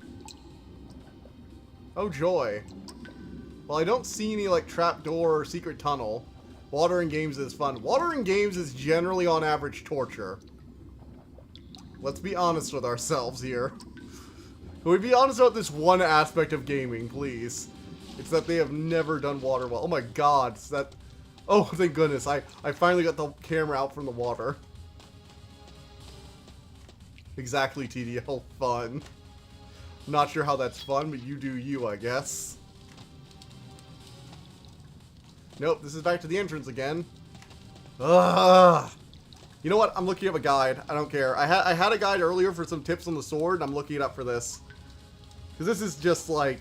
It's the old days of gaming, you know? When you had to go on forums to try and figure out what the hell you were supposed to do next. That was a valid tactic back then. TDL fails to see what I think torture equals fun. No, I got the joke. I just don't think it's that funny. Because I still remember some very torturous water levels. Oh my gosh, what was the worst water level I ever experienced? Oh, that's a tough one. Because see, I didn't play Zelda, so the answer for me isn't obviously the water temple. It's not a joke. Does it come with a manual? I don't think. Well, I can check. Let's see. There were, well, at least not the things I didn't come with a manual. No, I'm looking at the files right now. It doesn't look like there's a manual. There's a cheat code thing, though, with the ISO I downloaded. But I'm not pulling out cheats, because that's, you know, cheating. Ugh. Let's see. Let's see here. You mount Arog, go to the big bridge, take care of the warthogs. Objective 1. Use a power crystal. Blah, blah, blah. Cheat, DDL, cheat. No, I'm not. I refuse. Go up the ramp. Where the barrels are explode. Sneak up on the warthog at the passage at the end. Alright, I'm trying to look at trapdoor. Let's see here.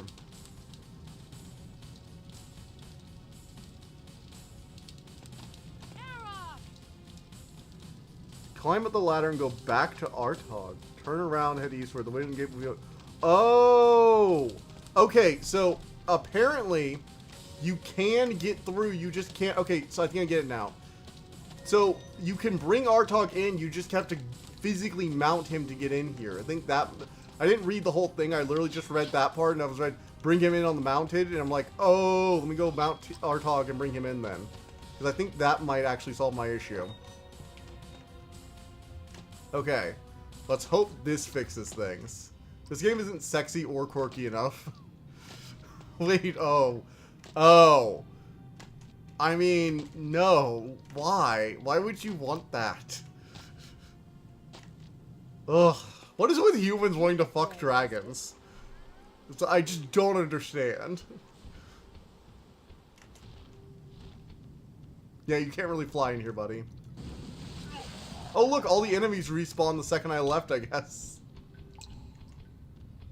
I can't fly here. I can't fly here. I can't fly here. I can't fly here. There you go, buddy. You can fly here.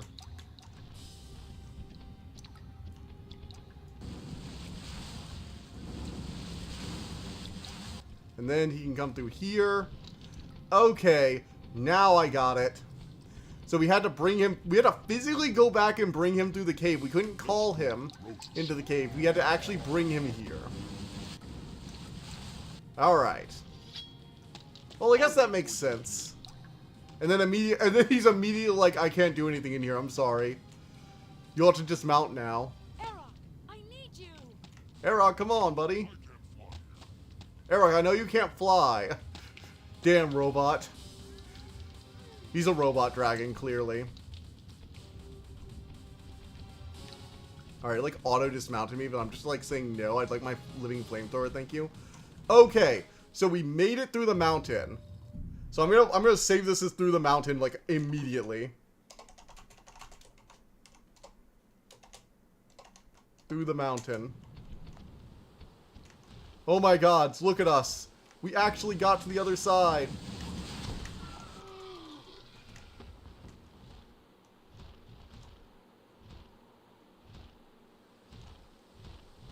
Where's the other one? I know there was another one around here. I don't see it.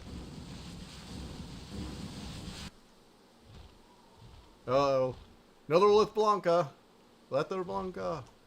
I forget whether it's Lether or Leth Blanca. I think it was like Lethe Blanca or something like that. Ah, god, I can't even remember the spelling of the word. It's been so long since I've reread the Inheritance Cycle.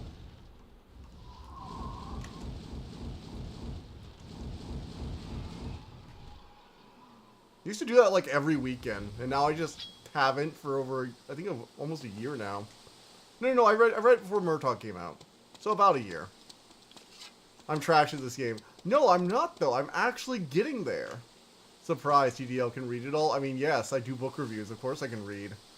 I mean, I know I listen to audiobooks because they're more convenient, but I do like actually physically reading books. Actually, the other day I read through A Deadly Education, just physically. Because I don't like interacting with people at Thanksgiving, so I say hi to everyone, get in a few conversations every once in a while, but most of the time I'm sitting on the couch with a book. Because I'm awesome that way. On my way.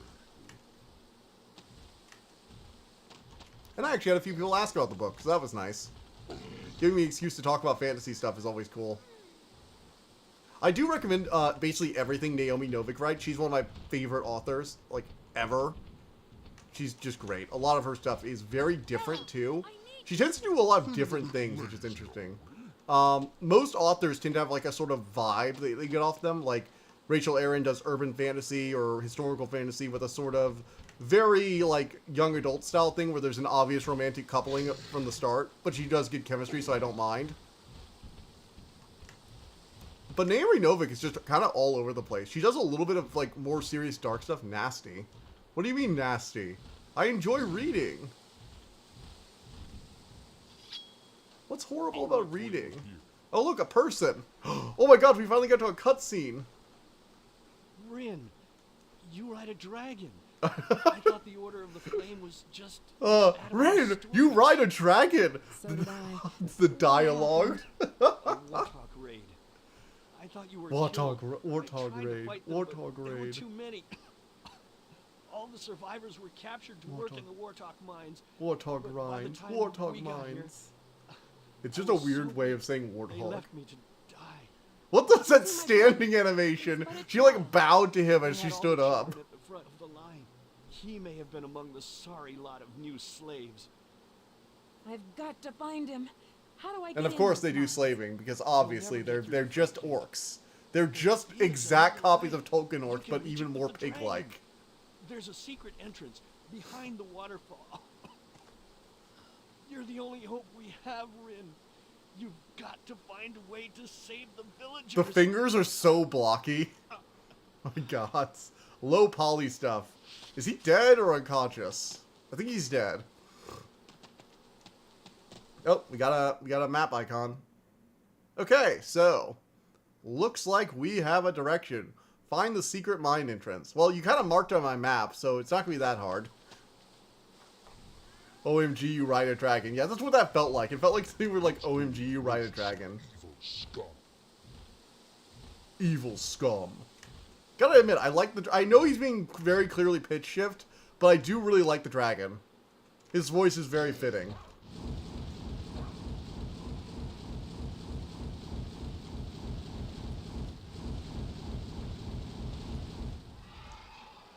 Okay. Get wrecked.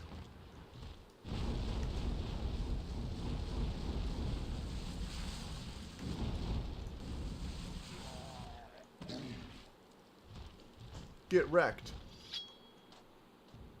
Oh no. Burn, baby, burn.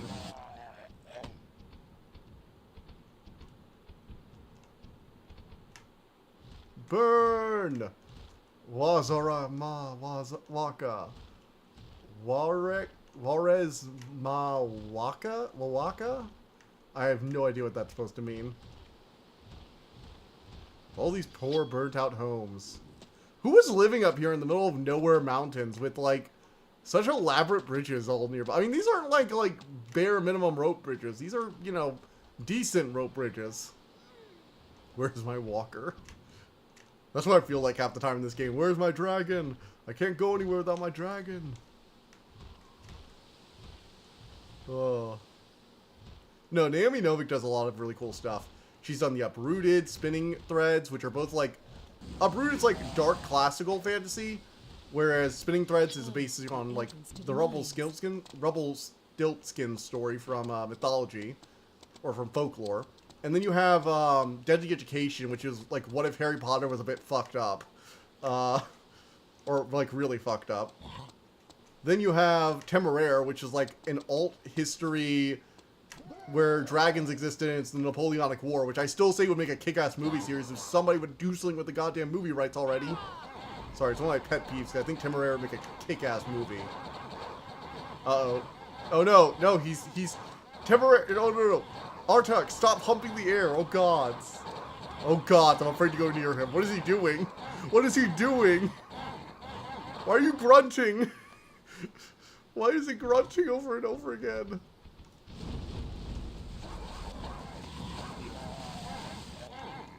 Humping the air, get it, giggity.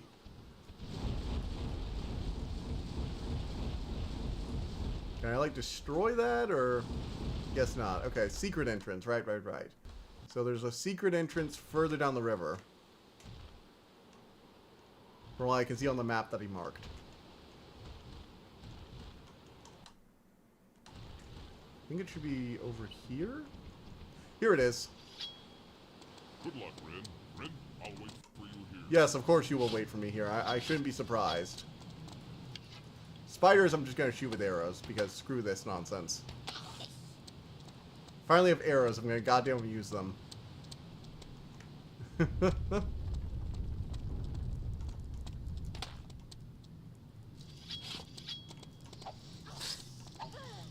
Oh my god. I was like, you know what, maybe I should get the, maybe I shouldn't use all my arrows. Nope. Just screw me, I guess. I swear, every attack that you use against these things is like designed to fail. I can one-hit them though.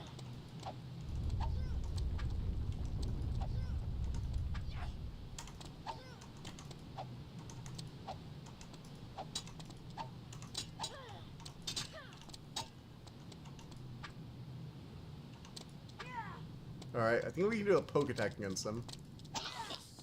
Alright, the poke attack is very effective against the spiders. Cool. I never got secondhand embarrassment until I saw TDL playing games. You've never gotten secondhand embarrassment? Even I've gotten secondhand embarrassment before that. You must be very strong, and I'm sorry that I broke your streak. Alright. I'm doing it. I am playing Drakan. See, now when I inevitably move on to the sequel, I won't feel like I quit because it beat me. I'll feel like I quit because I just wasn't having fun. which is a completely different thing for me.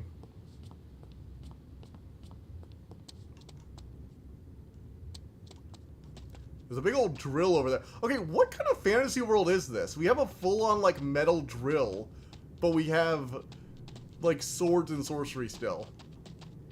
Do the orcs just have good technology? Are humans the backwards ones? Because now I kind of feel bad.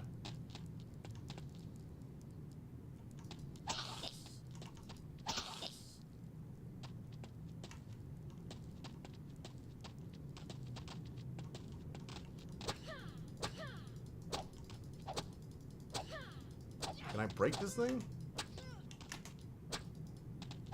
Maybe I can shoot a fire. Ooh.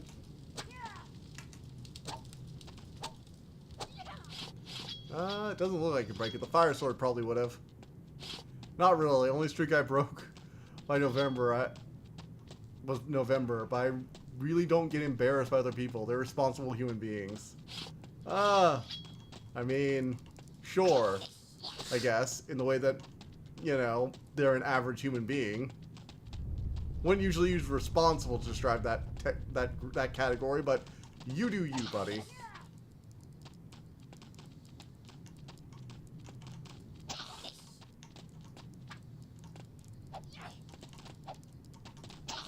Okay, sometimes the combos just don't work. That's a frustrating thing. That's another thing that frustrates me, is it feels like the combos just don't work sometimes. And that's not really my fault, it's the game's fault.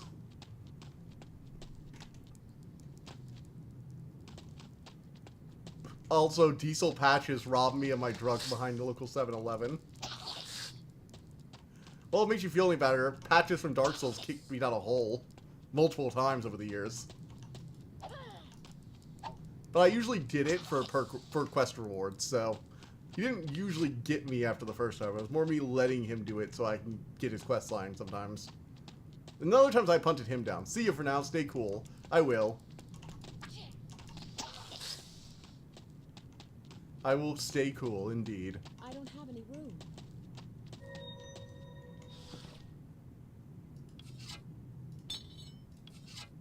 Alright, we're gonna go ahead and drop that. Pick up this. Ooh, a great sword. Level 20 damage. That's pretty good.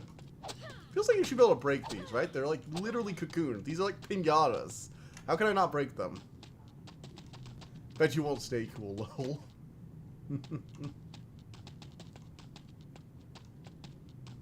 Alrighty. Let's do this. Continue onward to victory. Seriously, what is with this chain armor? Like, look at it. One of the arms is literally just gone. Like, I'm not even wearing armor on my other arm. That's so... Fantasy armor is weird. So bizarre. Like, it doesn't even want me to stay... Ooh, I got an invisibility potion. Oh, that is a weird... What the hell is this potion design? Look at this potion. It's like a mead horn potion. Look at that. I don't think I've seen a potion vial shaped like a mead horn yet, actually. I'm a little impressed that no other game has thought about that. Real armor is also weird. Fair. But it usually tries to cover vital areas, and you'd think one of your arms would be a vital area you'd want covered. You know?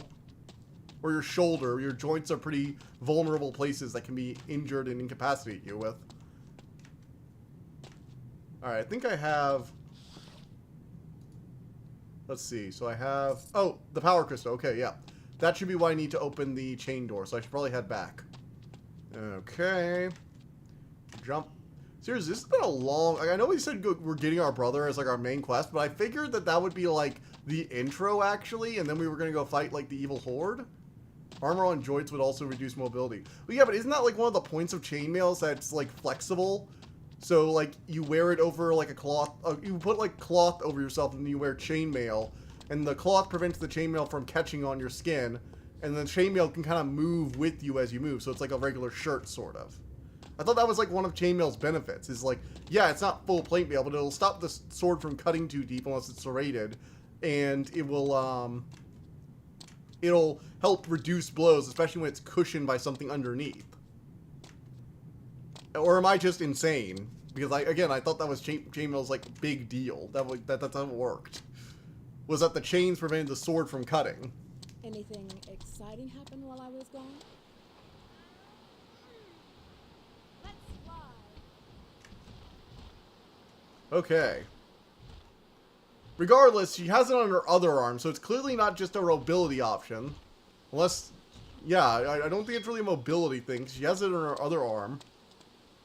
And she also doesn't just have it at all on her upper back. There's, like, no reason for that. You forget the armor has trained off. You can't catch yourself in stone, has no downsides. Sure, but she has, like, a pauldron on her other arm with chainmail. So they're obviously protecting that joint, but not the other one. And she's also just not protecting the back of her back at all, which is just weird.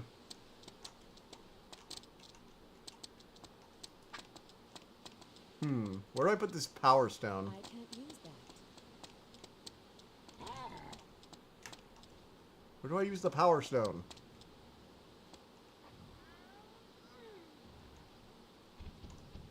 Do you not understand? I guess it might be heavy? I don't think I've seen that before, though. Like, when you look at people wearing chainmail, they're usually wearing it on either both arms or none. Not this, like, weird one arm. Also, explain this. Explain that for me right there. So are we not going to comment on that amazing gravity-defying lateral flip jump? I mean, it is, but, like, it's... We have a literal dragon, so... You know. Let's see. Drop that.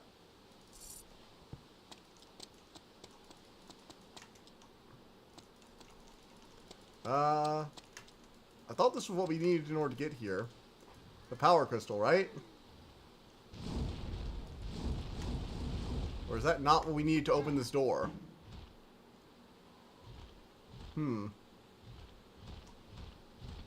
Distance of a dragon than anyone making that jump. That is really impressive. Also, I did a forward jump off a slope after doing that too. Like, watch. I think I can do it with this slope here. So we do that, and then I can actually get higher air with that. Freaking backflipping off a wall. Backflipping wall jump.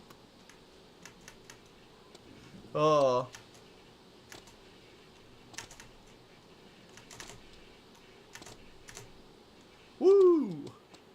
Yeah! Hey, SCP. How you been? Okay, let's see. Well, if we can't do that, there's gotta be some other place around here then. Let's see here. I got the power stone. And I've killed most of the little orc knockoffs around here. Maybe this house will have some answers? I don't think it would. It's pretty destroyed. No, it's her legs seem to be longer when the camera pans closer to her. This game is terrifying, and I've been well. Thanks for asking. I think that's just perspective, maybe? No, you're right. Oh my gosh, look at that. Her whole body seems to, like, warp like a funhouse mirror. Look at that perspective. This camera is either very oddly positioned, or it has, like, a... Maybe the camera has, like, a fisheye lens effect on it? Imagine you're wearing a pauldron on your shoulder. Put your hand to your side and bring it to the sky. Show that pauldron would get in the way. Fair. Fair. Alright, let's see. Well, we've got a weird power stone device. And we've got a door we can't open. So I guess we gotta find out where we go to open it.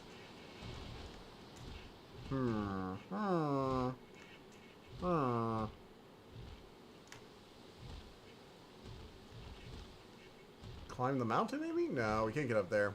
Alright, time to check the guide again.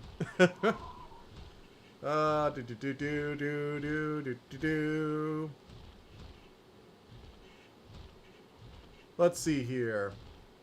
Use the power stone. Oh, okay. So, we have to bring the power stone back to the drilling machine we found in that hidden cave. Sorry, game. I didn't just intuitively think to put the crystal that looks a lot... I guess you called it a power gem.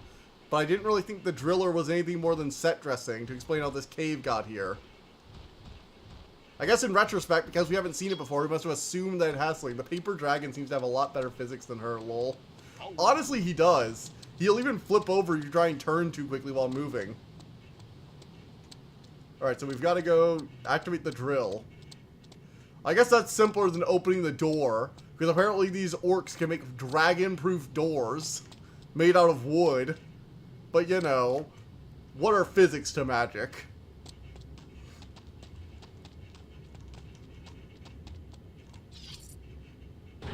As someone who is the outdoorsy hiking type, I'm well aware of the inconvenience each kilogram or bottle of water hung on your side. That's true.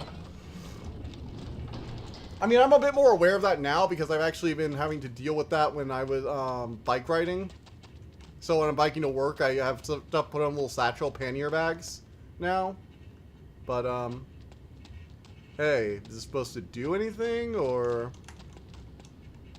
Can I... Oh, I see. I can go through here. It just wasn't obvious that there was an actual hole opening up. Alright, let's sneak. Sneaking, sneaking, sneaking, sneaking.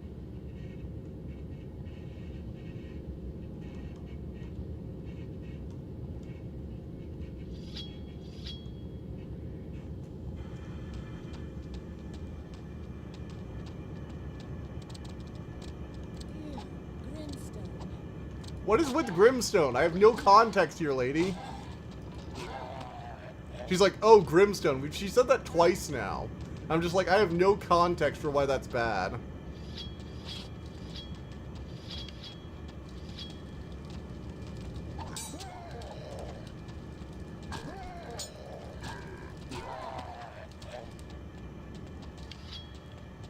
Amazing swordplay. I know, right? I'm a badass. Well, no potions in there.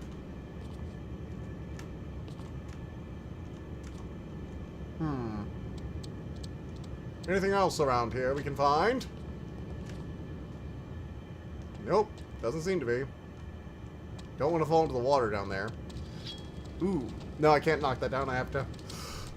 Ooh, excuse me. I have to get to the other side. Alright. Let's pull out our longsword. It seems to be a pretty effective one. Eat your heart out, Aragon, son of Aragorn. Oh. Wait, what even killed me there? I'm actually confused. Like, what...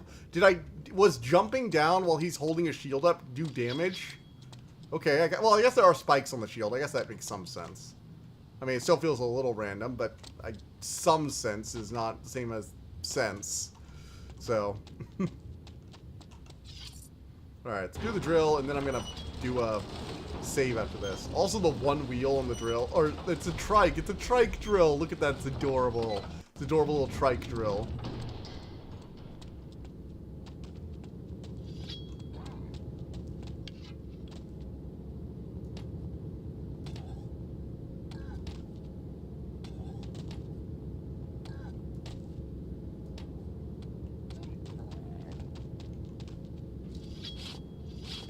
Alright, let's aggro one of them with this. Gonna go ahead and use up some arrows here. Okay.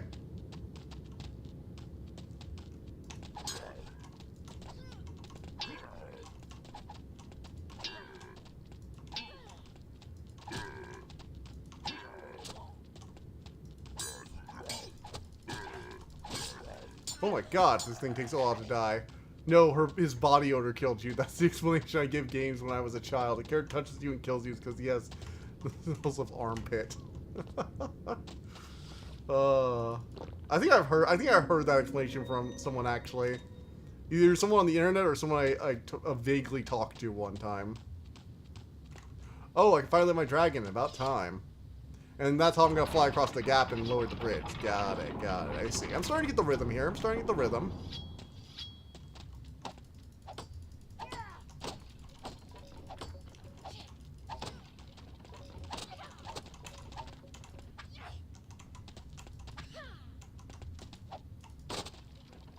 Well, nothing came out of those, so what was the point of destroying them? Or even having them? Arok, come on. Come on, boy. Arok, come here. Wait, what the hell? What have you been up to? What? But that's so stupid. I actually respect games that, oh, shoot. No, that's BS. That right there is some BS. Holy shit.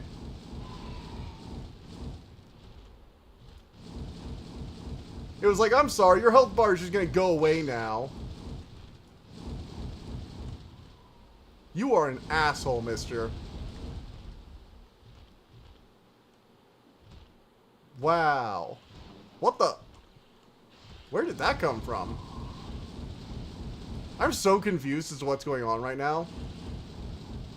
I mean, I should probably try and destroy it, right?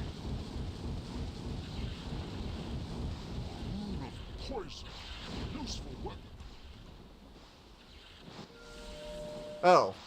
Okay, it was a power-up. That looked really evil, right? Why did I absorb that? Am I the only one that thought that looked like really evil? Also, I'm teleporting now. Am I going to a new area? Wait, no, am I metamorphizing or something? What the hell? Is my body being remade around my soul or something like that? This is so confusing. Really respect about games that don't include touch the bad guy damage. Never made much sense to me. Yeah, it's kind of stupid. I actually respect Dark Souls even more for not doing that shit. It did look like a cannon spire. Thank you. Oh, I have poison damage now, I guess. Woohoo. Oh, and I can switch between them. Okay, I can switch between my breath types. That's cool.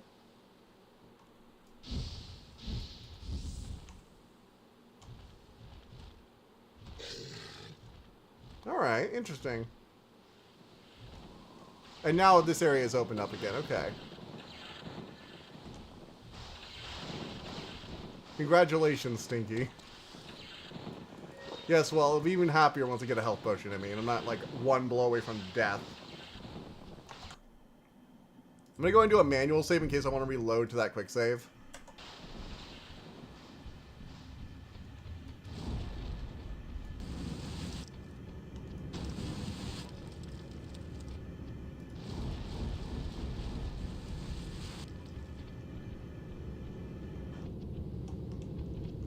I can't fly here.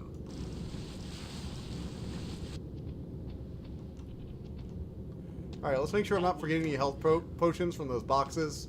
Just in case, you know, just double checking. Yeah, I don't see any.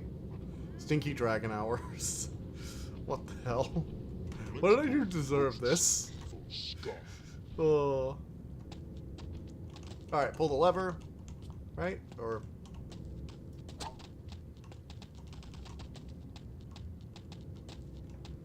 Oh, there's no lever here. Okay. Interesting. The girl kept mentioning those green rocks. Try hitting them with poison breath. You know, new tool, try everything. That's actually a good idea.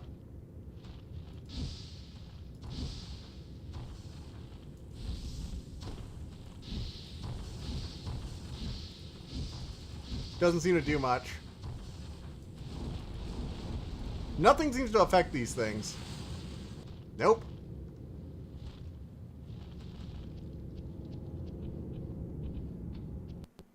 Oh, here's the loading screen. I haven't seen that in so long. Oh, somebody's screaming.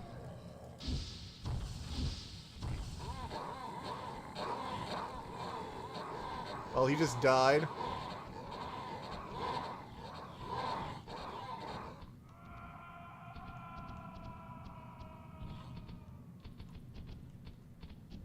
Who's screaming already?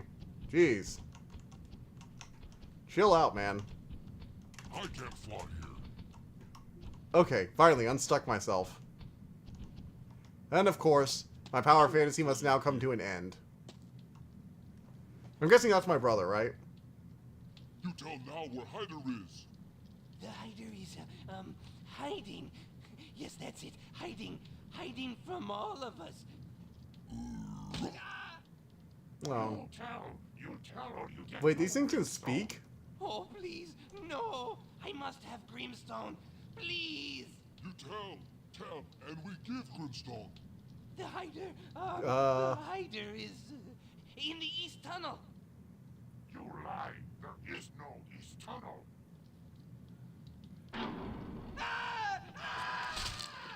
Oh, shit. Did they make a machine to draw and quarter, man? Damn.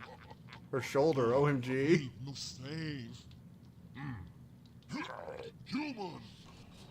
Human.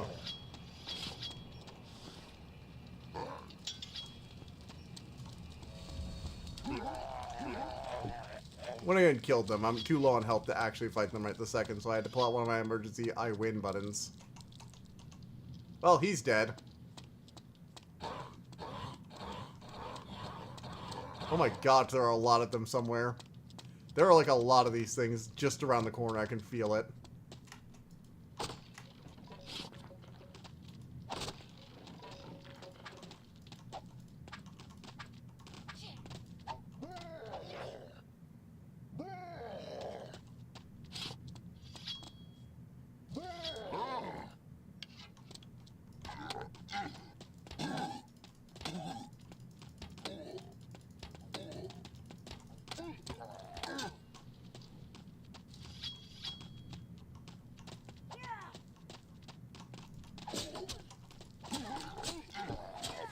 Alright. Hey guys. Hey Dio. Welcome back. Well, there are cages, and they have monsters in it, and I'd like to open them manually so I don't get all bum rushed, but I don't think that's an option. Sup, eat your heart out, Legolas. I'm son of Legoland. I feel like I'm gonna get swarmed the moment I open these cages, but I don't really have much of a choice. And I don't think they had any healing potions around, so... Oh well.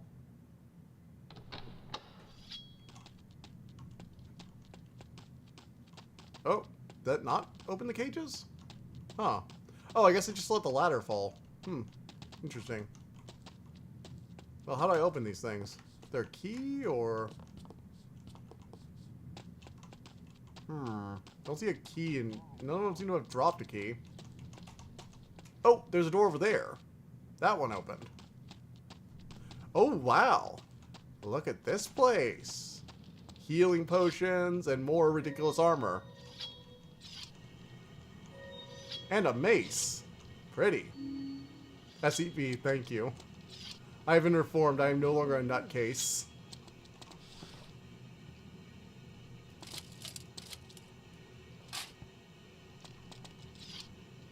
I don't have any room.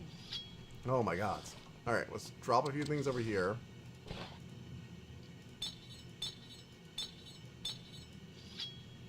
Drop the longsword, drop the bow temporarily. Chainmail, put that on because it's brand new.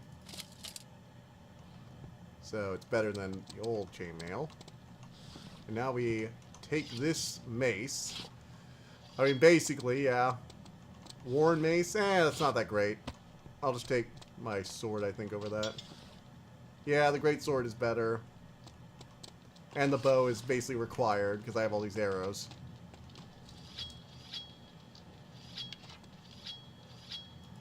This is my indestructible sword that I started with. I love how her sword, like the basic sword you start with, is indestructible. Just find that hilarious. My Christmas tree is epileptic. Why? Why would your Christmas tree be epileptic? Epileptic. Epileptic. Yep, so that closed that one. So it has seizures when it looks at you?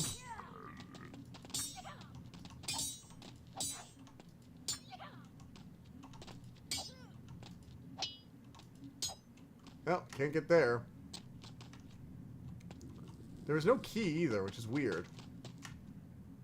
Am I just not allowed to explore these cells? Why do they have one of their own prisoner? There are so many questions. My tree has eyes. Well, trees shouldn't have eyes, so it's probably not a tree. And you probably shouldn't have it too close to you or in your house. Just, you know, friendly reminder that trees do not and should not ever have eyes.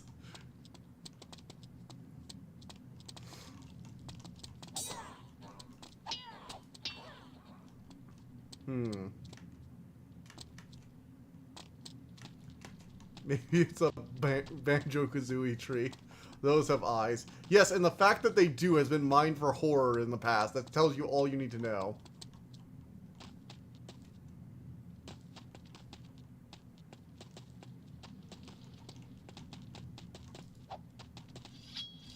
Let's try cutting them up and see if they drop anything new. Because that's the fucked up logic of this world.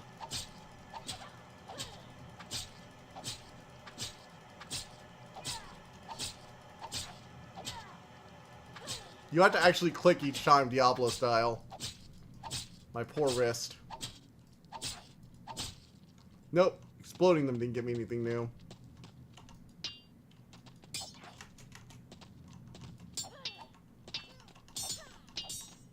Ugh.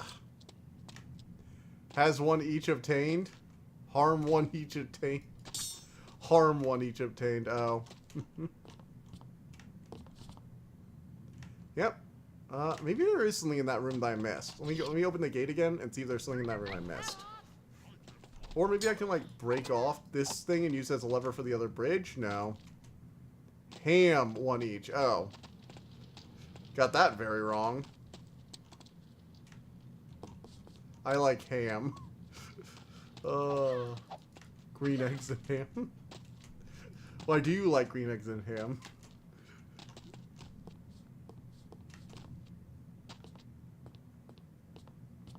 Dr. Seuss was a really good author. Just, like, ridiculously good. Does anyone else remember the really creepy Dr. Seuss movies they made for a while? Like, the Cat in the Hat movie? That movie was, like, weirdly off-putting. Like, I wouldn't say it's scary, but it definitely was, like, off-putting to kid me. I have no patience for games like these anymore. The repetitive textures make me feel dizzy.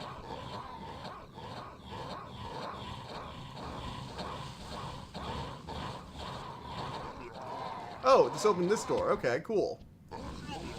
Well, power fantasy time. Time for me to burn-nator the lot of them.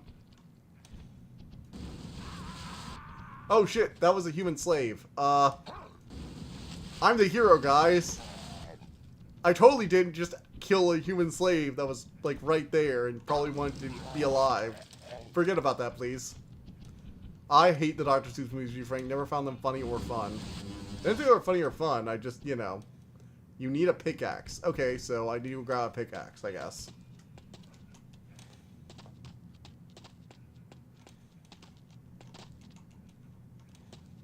Or I guess not. I can't pick it up.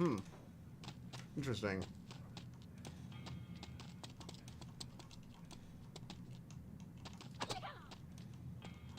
Would you stop me? Oh shit! If I hurt him, I hurt myself. Oh, I can just slip through into dwarf, but he can't.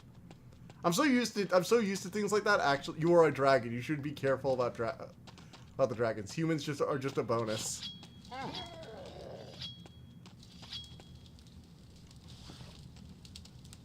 I'm gonna use that full restore potion right now.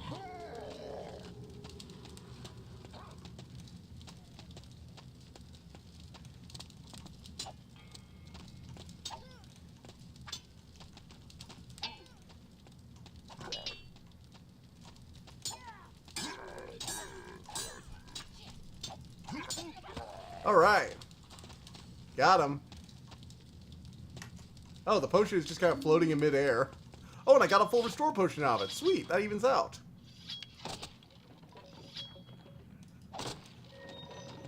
And another healing potion. I'm really actually starting to build up an arsenal here.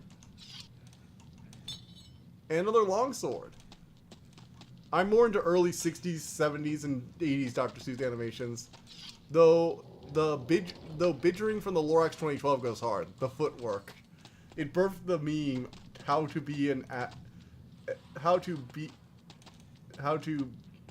bad can it be? Okay. Sorry, I couldn't see that text properly right there, but that's kind of funny.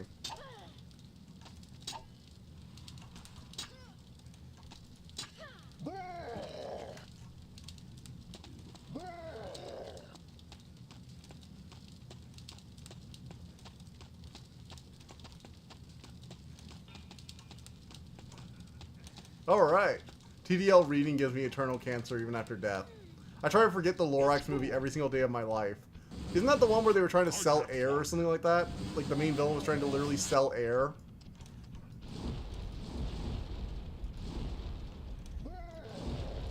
I can't fly here.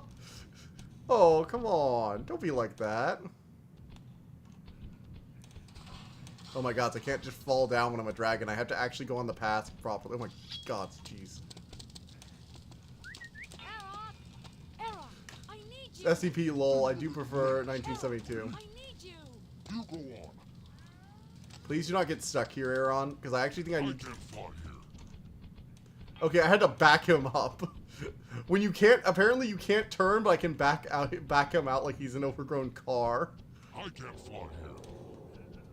Hello, human. Oh, I can briefly fly there.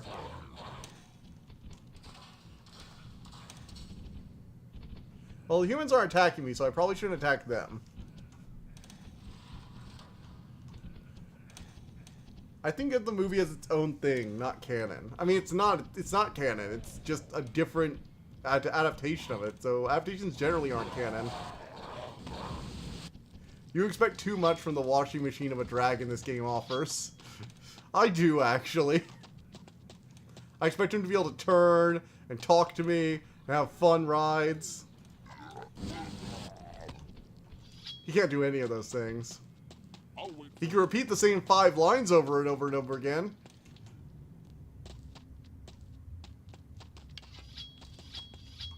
Honestly, I'm just gonna lure him back. Gonna lure them all back to the dragon and flame broil them all. I know they probably wanted me to fight these things, but I don't feel like playing fair to this game. Hey, game. Did you want me to fight those assholes? Nope. I like Hanna-Barbera. Yeah, Hanna-Barbera stuff is great. I actually need to get some old Hanna-Barbera DVDs to, and Blu-rays in order to put them on my Plex server. I've actually been going to the library recently to get Blu-rays. The libraries have, like, at least in Baton Rouge, the libraries have heavily improved their catalog of, like, old Blu-rays and movies and stuff. They even have recent releases from this year. Like, the new Deadpool movie is at my local library. It might be at yours, too. You don't have to rent it online or find a streaming service. You can literally just find the movie in a library sometimes. Hanna-Barbera made me want to get into art. They're also like the kings of working around without like making you realize it. Fun fact, Yogi Bear, the reason he has a tie and a collar is not because they thought, oh, animal with like human stuff on him. It was because that, it was because the collar made it so they didn't have to draw him turning his body all the time. Like, whenever Yogi Bear turns his head, he just turns his head, not like the shoulders, because they literally use the, yes, SCP agreed. Libraries were doing that as a kid. You were living in squalor. Well, our libraries didn't get new stuff that often. We got, like, stuff from, like, a year or two prior, but not from, like, that year. When I was younger, libraries did not have a great movie selection, and they did not get movies from the same year at all. We were lucky if we got stuff from, like, 2 or 3 years ago at the library. The DVD selection in particular, oh, that was the explosive barrel, were particularly bad. But they've really gone all out. It's impressive. I'm glad.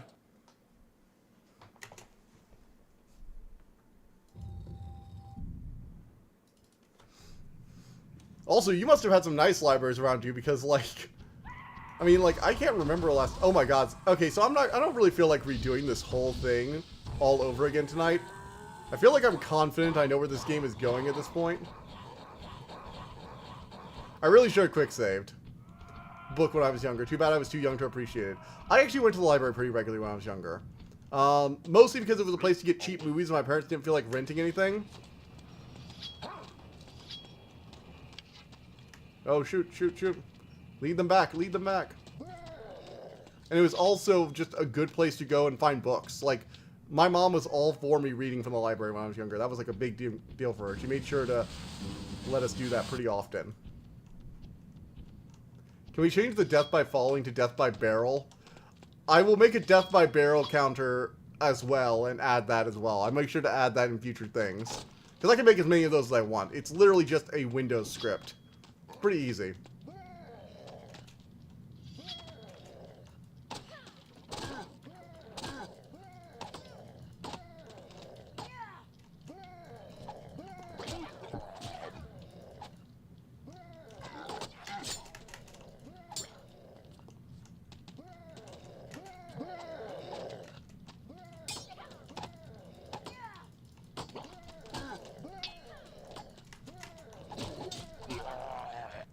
Killed him. No health potion, though. No health potion. Well, I think this is where we'll probably lead it off to tonight. I mostly got what I wanted out of this. I proved that I could play this game. I got to the first upgrade. Never saved my brother, but I think that might be actually the whole thing. I will keep fighting copyright. I don't care if my channel can potentially get deleted in wait third. In my country, most newspapers disappeared a few years ago. Only like 2 are left. Yeah, newspapers are... I mean, I won't say they're dead in my city, but I'm also in like a larger city, so it's mostly the larger brands that people are using anyway. So I think like... I know there are still newspapers getting delivered. Because our neighbor gets one, and I see it on his driveway sometimes, but... SCP, what country are you from? Chile. Huh. You know, I never really think about Chile that much. Any plans for Public Domain Day next year? Oh, Public Domain Day. Oh, you're right. Public Domain stuff is going to be starting to drop in. Let's see. What stuff is coming in for Public Domain Day? 2025, Public Domain Day 2025. Let's see what is coming here. More Mickey Mouse stuff is coming. I might review some like classic Mickey Mouse stuff and show like the full video just to piss Disney off. Like review some of the full cartoons and just because that's one of the annoying things when you're reviewing stuff is you can't just have the entire thing playing in the background uninterrupted. You have to kind of chop it into pieces, which you generally want to do anyway because you want to be talking about the things you're watching. You don't just want to be playing it and then like commenting as it goes. But I might try that for some of the Mickey Mouse stuff just because it's like a middle finger to Disney for extending copyright into like just forever. Oh man. Also, we need to get ready for a bunch of low. Oh no. There are going to be Popeye-inspired horror films. Seriously? Popeye the Slayer Man. Shiver me timbers. These are bad. These are bad. Oh my god. I need to post this, actually, in the chat. One moment. I'm posting this in the stream chat right now. This is... Okay, buddies, guys, we stop with the orc growls. We know there are a lot of orcs in the general vicinity of all this. Okay, I'm posting it right now. So this is the thing I'm seeing on... It's so bad. They're going for like the bulging arms of the horror monster thing. Oh man. Mouseboat Massacre. The Mousetrap. Also, we're getting another Winnie the Pooh slasher horror movie too. Oh, one of Hemingway's things, A Farewell to Arms, is apparently going to be there too. So there's like a lot of old classic things falling into public domain soon. I'll definitely have to review something, just as a reminder that public domain is a good thing. Actually, I was talking with my dad the other day, and he's actually a lawyer, so I like kind of like bouncing ideas off and seeing it from his perspective too, and having conversations, because he has interesting takes on things. And one of the things I was talking about is how SCP agreed. This is going to be fucking great. One of the things I was talking about actually was the way that like, you know, HBO Max and Discovery have been just like doing tax write-offs on a lot of their properties. One of the things I mentioned, my dad was like, yeah, that would actually probably be a good idea, is if you write something off as a tax write-off, you no longer can claim public domain over it. It falls into public domain. Like, if you declare it as a tax write-off, it is now public domain. That way it's an actual repercussion. And it's not just something you can do and take back on a whim to make a spreadsheet look bigger that year. I think that would be like a good idea. Anything that you've written off as a tax write-off is now in public domain.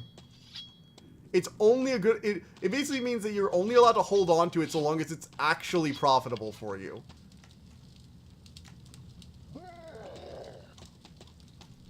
I also think that corporations should have to pay a certain amount of money in order to keep something in the public domain longer than like 30 years, but that's for me. That's on me. Like, if it's owned by a public... Because I know that the whole thing people argue is, oh, but what about the creators? I don't care about, like, the small-town creators. They already usually made their money back. I care about the giant corporations that bought them from creators and are just licensing them for years and years and years. And I think, like, either making them pay to keep in public domain longer than, like, 40 or 50 years, and then also taxing the ever... And then also saying if you do a tax write-off for even temporarily, it's in public domain now, no take-backs, would be good ways to just, like, stop companies from holding on to things forever so no one else can use them. I mean, think about it this way. We will probably be dead. Statistically, most of the people who watch Star Wars will be dead, who watch Star Wars in theaters will be dead before they ever see it in public domain and see anyone even do anything with the first movie. We might be dead before anyone does anything with the first movie. Like, that's ridiculous. It's insane. Like, increase the price exponentially every year until it becomes stupid. I mean, I don't think it needs to be exponential. I just think it needs to be... Because the main problem I have with public domain is not the people who are doing stuff with it. For as much as I give them shit, I don't actually have problems with, like, Marvel holding public domain over everything, over all their stuff. Some of their stuff, yes. The stuff they haven't used in years and years and years. But, like, I don't have a problem with Marvel technically, I guess. I mean, let's put it this way. I don't think it's right, but I don't disagree with the argument that maybe Marvel, if they're continuing to make Spider-Man stuff, should get to keep Spider-Man. I just don't like the idea that they can choose not to do anything with it and hold on to it for almost a century. That feels dirty. Like, just gross. Yeah, they did destroy it completely, but, like, now they're just not going to do much with it. Like, their latest few Star Wars things have been terrible. It does feel like crap. And I don't think people get it when I say it, because I actually don't care that much about Star Wars specifically. I mean, yeah, it's dumb that nobody will be able to do anything with it officially out of canon. Yeah, sure. But I mostly care about things that are just, like, ancient. I remember when I was working at Barnes & Noble, and technically they would still own the new Redemptions. Exactly, it still owned the new stuff. They would still own Spider-Man, the modern Spider-Man. Like, Spider-Man in college would basically be something they would effectively own all the stories for. Until, what? Like, even if it was half the years, until, like, at least a few more decades from here. It's weird. I think if it was 50 years, they were just about to be the first, like, college-age Spider-Man stories would finally be going to, there. And Miles Morales, even with, like, a 50 or 40-year limit, would not be in there. Copyright is only for work, not as much just for a character. True. Although some characters only exist in one work. The main reason I hate copyright so much, though, is I was working at Barnes & Noble when the first few things started falling into copyright again for the first time. And I remember that first year we started getting public domain works after, like, decades and decades of Disney just continuing to extend the law. One of the first things that fell in was The Great Gatsby. It was, like, one of the first major works. And I remember not knowing about that. I didn't even realize, because again, I hadn't lived in a world where stuff had fallen into public domain for my entire life. That was just not a thing that happened. Anything that was created just owned forever. That's what it felt like. Like The Great Gatsby. Well, a lot of people agree with you, because I didn't know it was falling into public domain until I got to work, and the boss was like, because I was helping open that day, and they were like, all right, so guys, we got to shelve all these new Great Gatsby fanfic books. It's like, there were people who just, on the day it was available, had books that they had probably written years ago, who were like, oh, I can finally publish this cool Great Gatsby work I had made, or this cool thing I made based on those characters, or maybe a modern reinterpretation of it. I don't have to go through some stupid licensing company for, you know, a nearly 100-year-old book. And I heard about that, and I realized what that was doing, and it just made me furious. Like The Catcher in the Rye and The Outsiders. Same with my parents. They never had anything into the public domain in their entire life. Yeah, exactly. And I feel like my parents in particular just do not get how destructive it is. Because for most of their adult lives, or most of the lives where they were paying attention to this stuff, they actually haven't had anything either. Disney's been extending this since about the 70s and 80s, and that was when they were like 5 and 6 years old. I mean, your grandparents might remember when they were kids, but how much did they read? Like, if they didn't read and TV wasn't really a thing back then, again, the production of works, the amount of things created has increased exponentially with the rise of TV, of new forms of media like movies and TV and the internet. And Disney essentially put a capstone on stuff before most of the oldest forms of animation found their way into the public domain. And I don't think people realize the sheer scale of what they have actually blocked off, because the growth of number of works that have been created has just risen so drastically over the years, especially once the internet came out.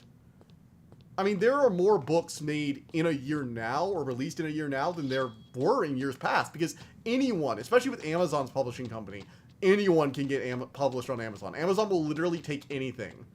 I mean, hell, a Harry Potter fanfiction got published for free it got an audiobook. I'm not joking about that. One of the more popular Harry Potter fan fictions has an audiobook on Audible. It's free because they can't, you know, license it. They didn't want to pay J.K. Rowling money, I guess.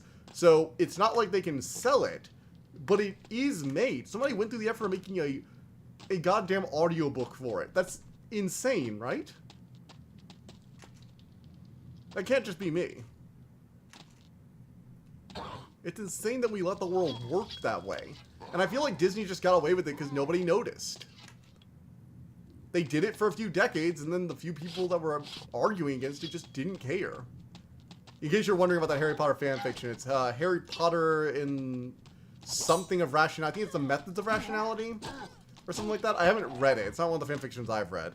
I just remember it because I was like, I've never seen this Harry Potter book. Is it something new thing J.K. Rowling wrote? And then I immediately realized it was fanfiction because it was free. And I could tell from, like, there's a certain writing style when you're free to make fanfiction. The first chapter so was really rough. And it was like, oh, I see. It was very clearly a fan-made work, even with the Audible publishing. But it's something somebody had enough energy and desire to make that I just, like, I can't forgive Disney for what they did there. I think I actually hate Disney as a company more than I've hated almost any other company because they lobbied so hard to restrict works. I like some of the stuff they made. I like a lot of the stuff Disney has made. But I find it deeply ironic that, you know, Disney, you know, the guy who basically got all his stuff stolen, would basically build a company that enabled the stealing of so many works.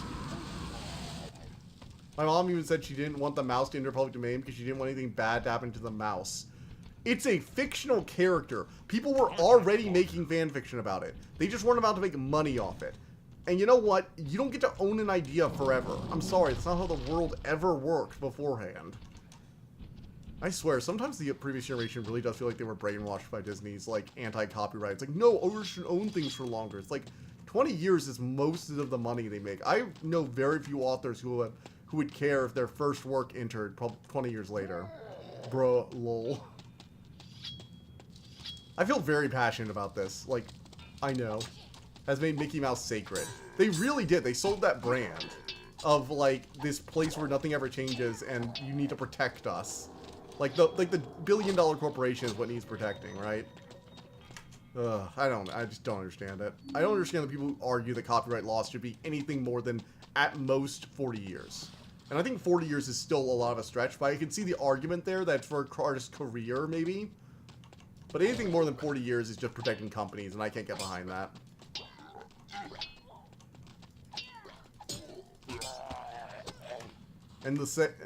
And they say Christians don't worship material things. Mickey Mouse is God. Well, since when have Christians ever... I mean, I guess their scripture argues they don't worship the material, but come on, let's be honest here. Let's be real here. We've all seen those churches. Those things were decked out.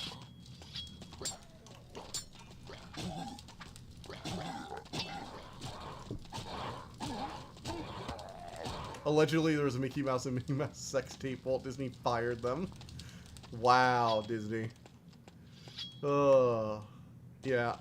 Again, I loathe the current copyright system so much. I think there should be a price. If you're gonna keep it for a century, if you're going to hold on to something, you need to prove you're actually doing something with it. Honestly, I really do just think making people pay for the copyrights they hold on to after, like, the first 20 or 30 years would be enough. Because most artists, most independent artists, probably don't care. And if they do care and they made enough money off it, they can just hold on to it. You could even have a fee based on profits, if you really wanted to.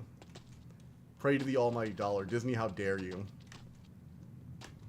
Hell, you could even base it off how much money the property has made. There probably are ways of, like, you know, how much do the book sales and merchandising sales make off it. You should have reported that information as taxes anyway, so the government should have that info. 100% agree. Hey, the man. Oh, hey, the man, you missed my entire rant about how copyright is evil. Or how the modern copyright system is evil. Wow, wasn't I gonna, like, stop playing and then I got into, like, a gigantic copyright rant?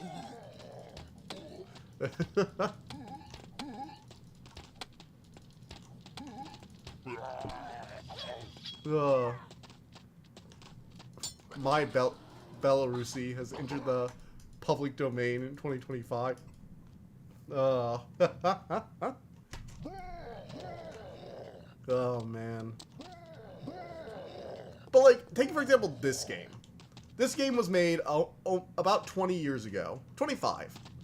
Does anyone actually, like, I know fans care about it because fans have been patching it. Actually, video games are a particularly nasty issue with this too because of the way that they are, you know, kind of screwed over by copyright holders a lot. Still waiting on that Bloodborne remake, Sony. Hate the current copyright system as much as you. Yep. And again, I was talking to my dad, who is an attorney, and one of the things he suggested is if they try and write something off for tax purposes, like Discovery did with all that shit, like the Batgirl movie, they no longer own copyright on that particular work. Just because if you're gonna get a tax write-off on it, you gotta give something back. And that something is the work you didn't release or took down. I hate it more than you, the man. I hate it more than TDL too. Do you mean you hate it more than us as people, or you hate the system more than we hate the system? It's a little ambiguously worded, is all I'm saying.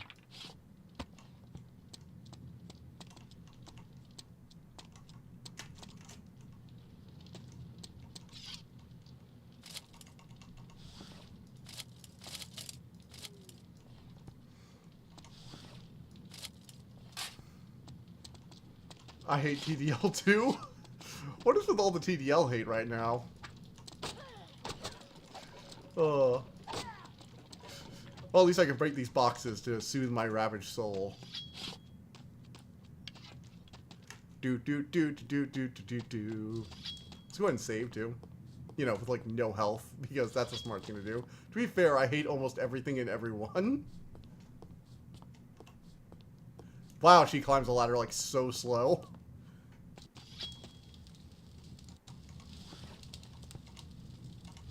Oh, I have a full heal potion. Probably use that while I'm basically almost dead. Alright, Mr. Dragon. We're going through the other door now. Gonna go for 10 or 10:30. I think I'm gonna go for 10. I meant to stop a little while ago around 9:30, but I'm just gonna go for 10 o'clock. I have to get stuff ready. I'm actually biking to work tomorrow, so I like to get everything, you know, all packed up and ready to go rather than trying to do it in the morning. Biking to work has been really relaxing, though. I would recommend it if you can bike to work. Definitely do it, especially if you can get a hold of an e-bike. It's very enjoyable. It also helps you not feel tired at work, which is a big thing for me.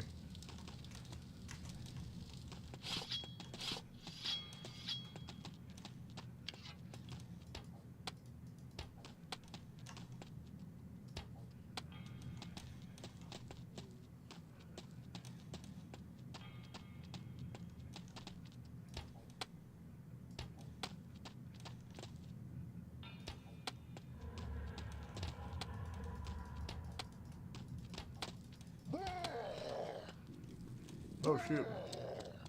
Well, I'm wasting a lot of arrows here. Walking places is fun for me. Same with riding my scooter. Yeah.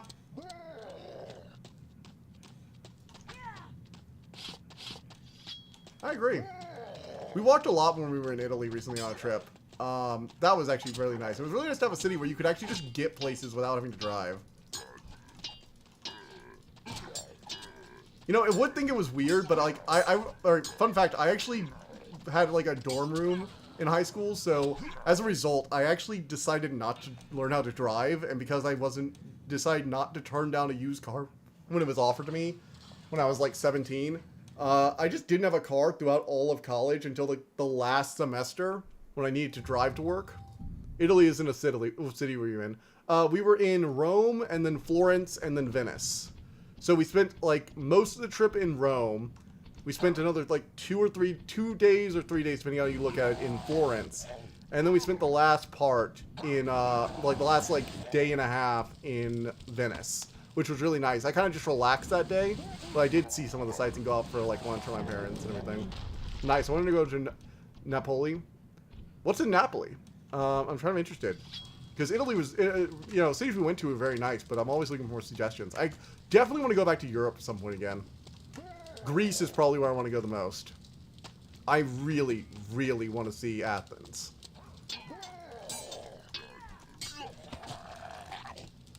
I want to go to British Columbia, Canada. Why do you want to go to Canada? I'm actually legitimately asking, as someone who lives in North America and sees Canada as just U.S. light or French U.S., which I live in Louisiana, so that's not even like that interesting to me.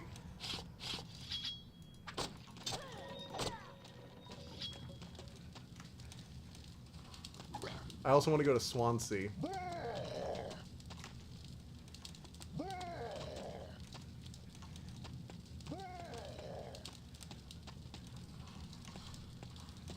Alright, Mr. Dragon. Time to flame broil some assholes, since Canada is close to me. I'm in California. Okay.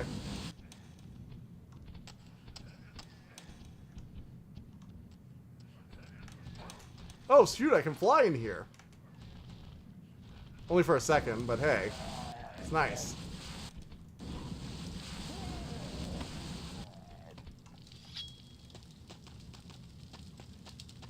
Hey, you big old bastards. For you here.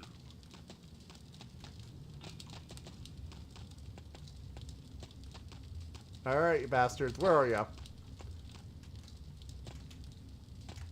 Come on, come on. I want to go to close places first, then far away eventually. Okay, I can see the logic there. Check out the places near you, then check out the more exotic locations far away. Good luck, Rin. Good luck, Rin. Then again, I'm the kind of person who wants to go as far away from Louisiana and Baton Rouge as physically possible. So, you know. Oh man. Yay! Also, I'm gonna quick save real quick so I don't forget that because I already got to this point before and I died because no quick save. That ended badly. So the mines, and so this is the first mine, and now we're in the second mine. Great naming scheme.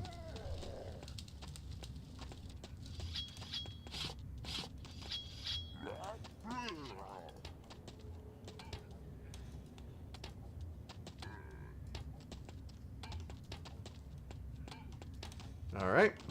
Please just die, mister. Die. I also want to go to Arizona. I've only been to Ghost Town and Las Vegas, Nevada. Okay, I've technically been to Las Vegas in a layover. And I did use a slot machine just one time, just so I could say I have technically gambled in Las Vegas and be technically correct. The best kind of correct. You are technically correct. The best kind of correct.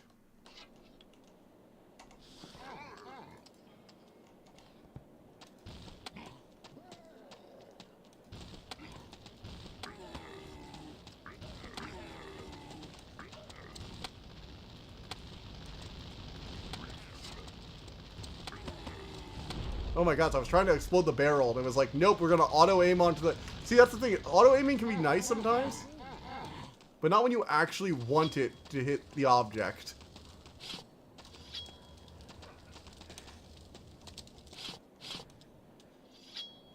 Been to Los Angeles about 12 times, okay.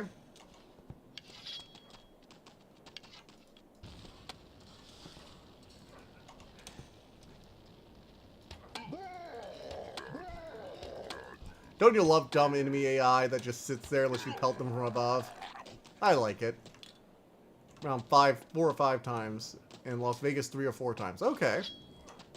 I've never been to Los Angeles, like, ever.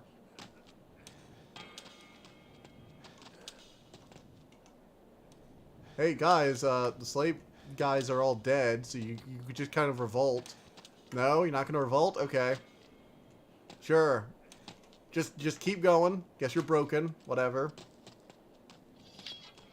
I mean, they're all dead now. The entrance, you can run away. That is now an option. Ontario, California is cool.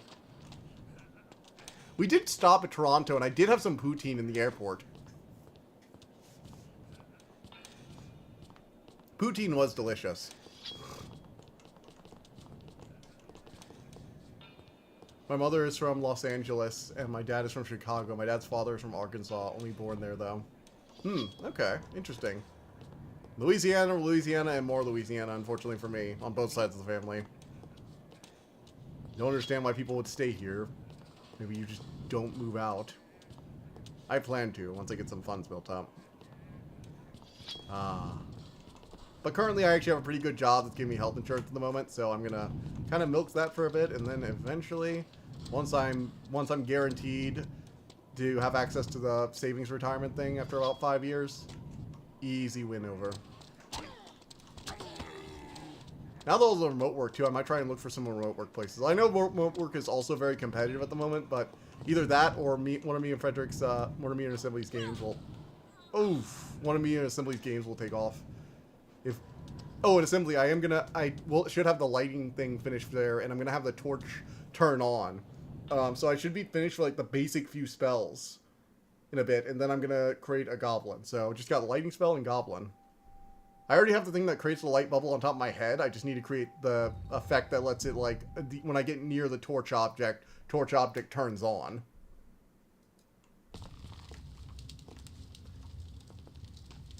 It's literally just a glowing white orb above my head, like it's just a spear mesh. But it works. It does create lighting. After that, I think I might make a new tile set, something really basic.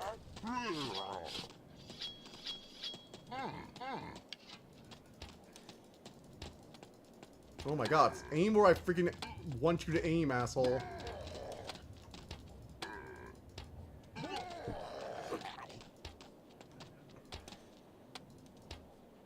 What the hell is this? This aiming is terrible. This auto aim sucks. Cool. I have a glowy white orb above my head. Are you wearing it?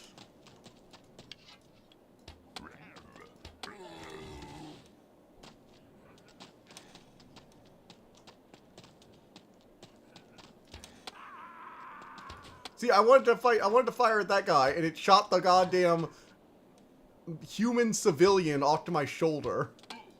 Like, what the hell, game? You'd think they would at least have, like, the passive creatures don't get hit kind of thing.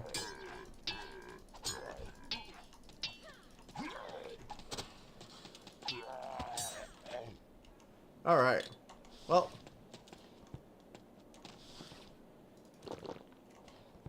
At least that worked out. No. Didn't even mean to shoot that guy. It just, literally, my character just is that bloodthirsty that she wants to shoot all the... I guess, you know what? I'm working that into her lore. She's not actually a hero. She wants to shoot all the slaves, too.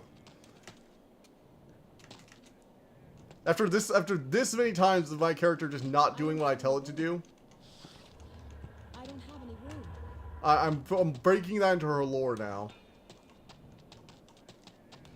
Lore.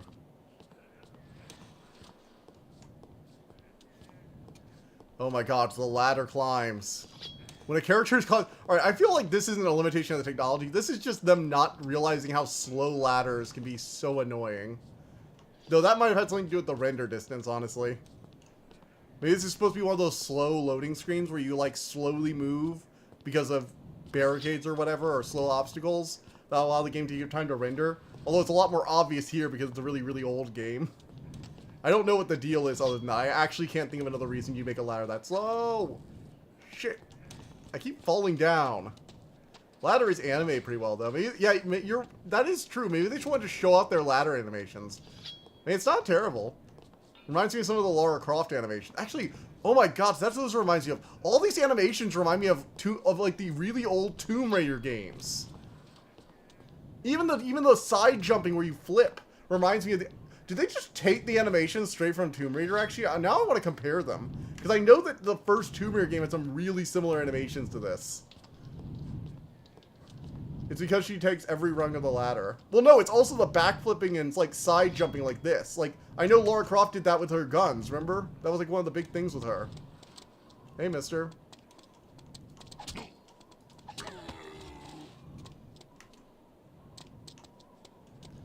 Yeah, she doesn't, like, skip rungs, though. That is... Oh, shoot.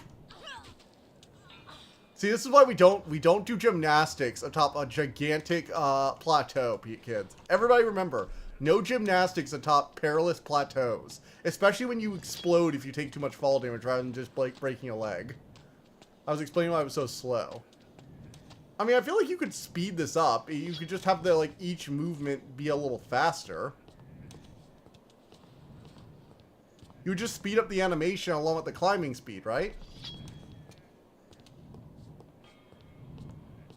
And then again, I don't know what the frame rate limit for this game was originally. Like, what frame rate did they expect it to run at? So, like, if you sped it up, you might lose some frames, maybe? And it wouldn't look as smooth. You know, one thing I noticed is that her knees don't just, like, clip through the ladder either. She seems to, like, actually, like, pull her leg back a little bit, too. There's a little thing called inertia. I get it, but with a ladder, I feel like it's a very functional piece of of the game, you know?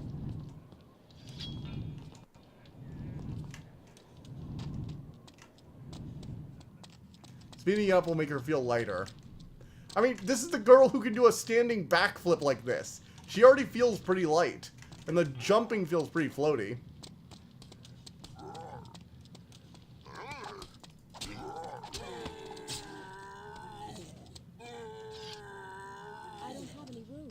That's a pretty dagger. I should probably grab it. Let's see. What do we have? What do we have? Yeah, Warren Mace is still the one to get wrecked. Light floaty-ass character. A scimitar. 10 damage. I mean, technically it's faster than the mace, so that means it'll do more DPS, so it is better to have than the mace. Also more booze. Oh, you can break the booze bottles. And they actually, oh wow. This was the part, they actually explode into little particles that bounced on the floor. They disappeared soon after. And they do the same with the barrels too. I forgot this is the part where people like had access to physics engines, like 3D physics engines called on around the 2000s after like Half-Life. And people were having fun with that shit. Making their particle effects bounce around the ground and like wobble. I haven't really been paying attention to that because like barrels breaking apart and bouncing everywhere is just kind of like standard practice now. The man, that too. Break urns with ashes in them. Coated, not gonna lie, I thought you said tighter. That too, but it's not my main point. Thank Persona of Psy for tracing me that? You mean teaching you that?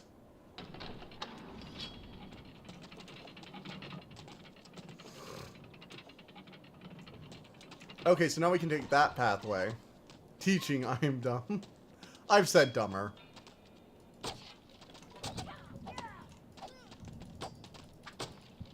It's fine. You're alright.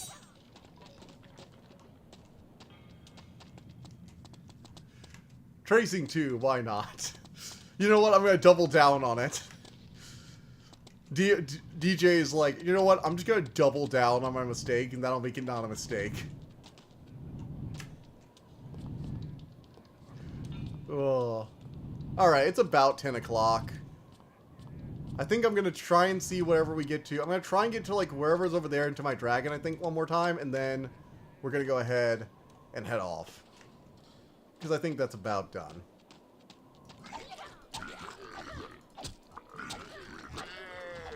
This is about done. I've seen what I want from this game, honestly. I've seen a boss fight in the dragon form. I've seen, you know, a new power-up on basically everything. I've gotten, like, a cool flaming sword. I've seen the point in the game where you're not so starved for resources. Every fight feels like you're about to die. And you actually have enough healing potions where you can leave most fights with more healing potions than you started. Or more, at least, like, not a severely drained nothing. I think I'm good. I think this is about where I'm happy with things landing. Yeah, and there are a bunch more of those heavily armored guys. Yeah, I'm going to go ahead and say this is where we're going to cut it for now. So, a song called Killing the Dragon. How horrible. Why would you make a song that? Why? Why would you want to kill dragons? Oh, we're such wonderful beings. Haven't you seen how pretty our scales are? Man just killed... Wait, what the hell? That man just killed himself. It's like, I'll activate the booby trap. Booby trap kills you. Alright, I think I'm gonna head off now.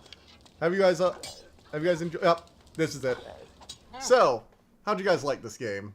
We might do the sequel later. Or I might do another indie game on Tuesday, we'll see. But I will be using that thumbnail assembly, so don't worry. So, yeah. Dream of snakes? You burned my house to the ground. My family's dead. What did I do? You mentioned the word snakes. You dream of snakes and I dream of spiders. Cool game. Good night. Yep, it was Drakan's recommendation, so thank him. Remember, if you guys ever want me to play anything, you can recommend it on the Discord channel. There's a whole place for recommending movies, shows, games, video, and also books, if any of you want to read. See ya.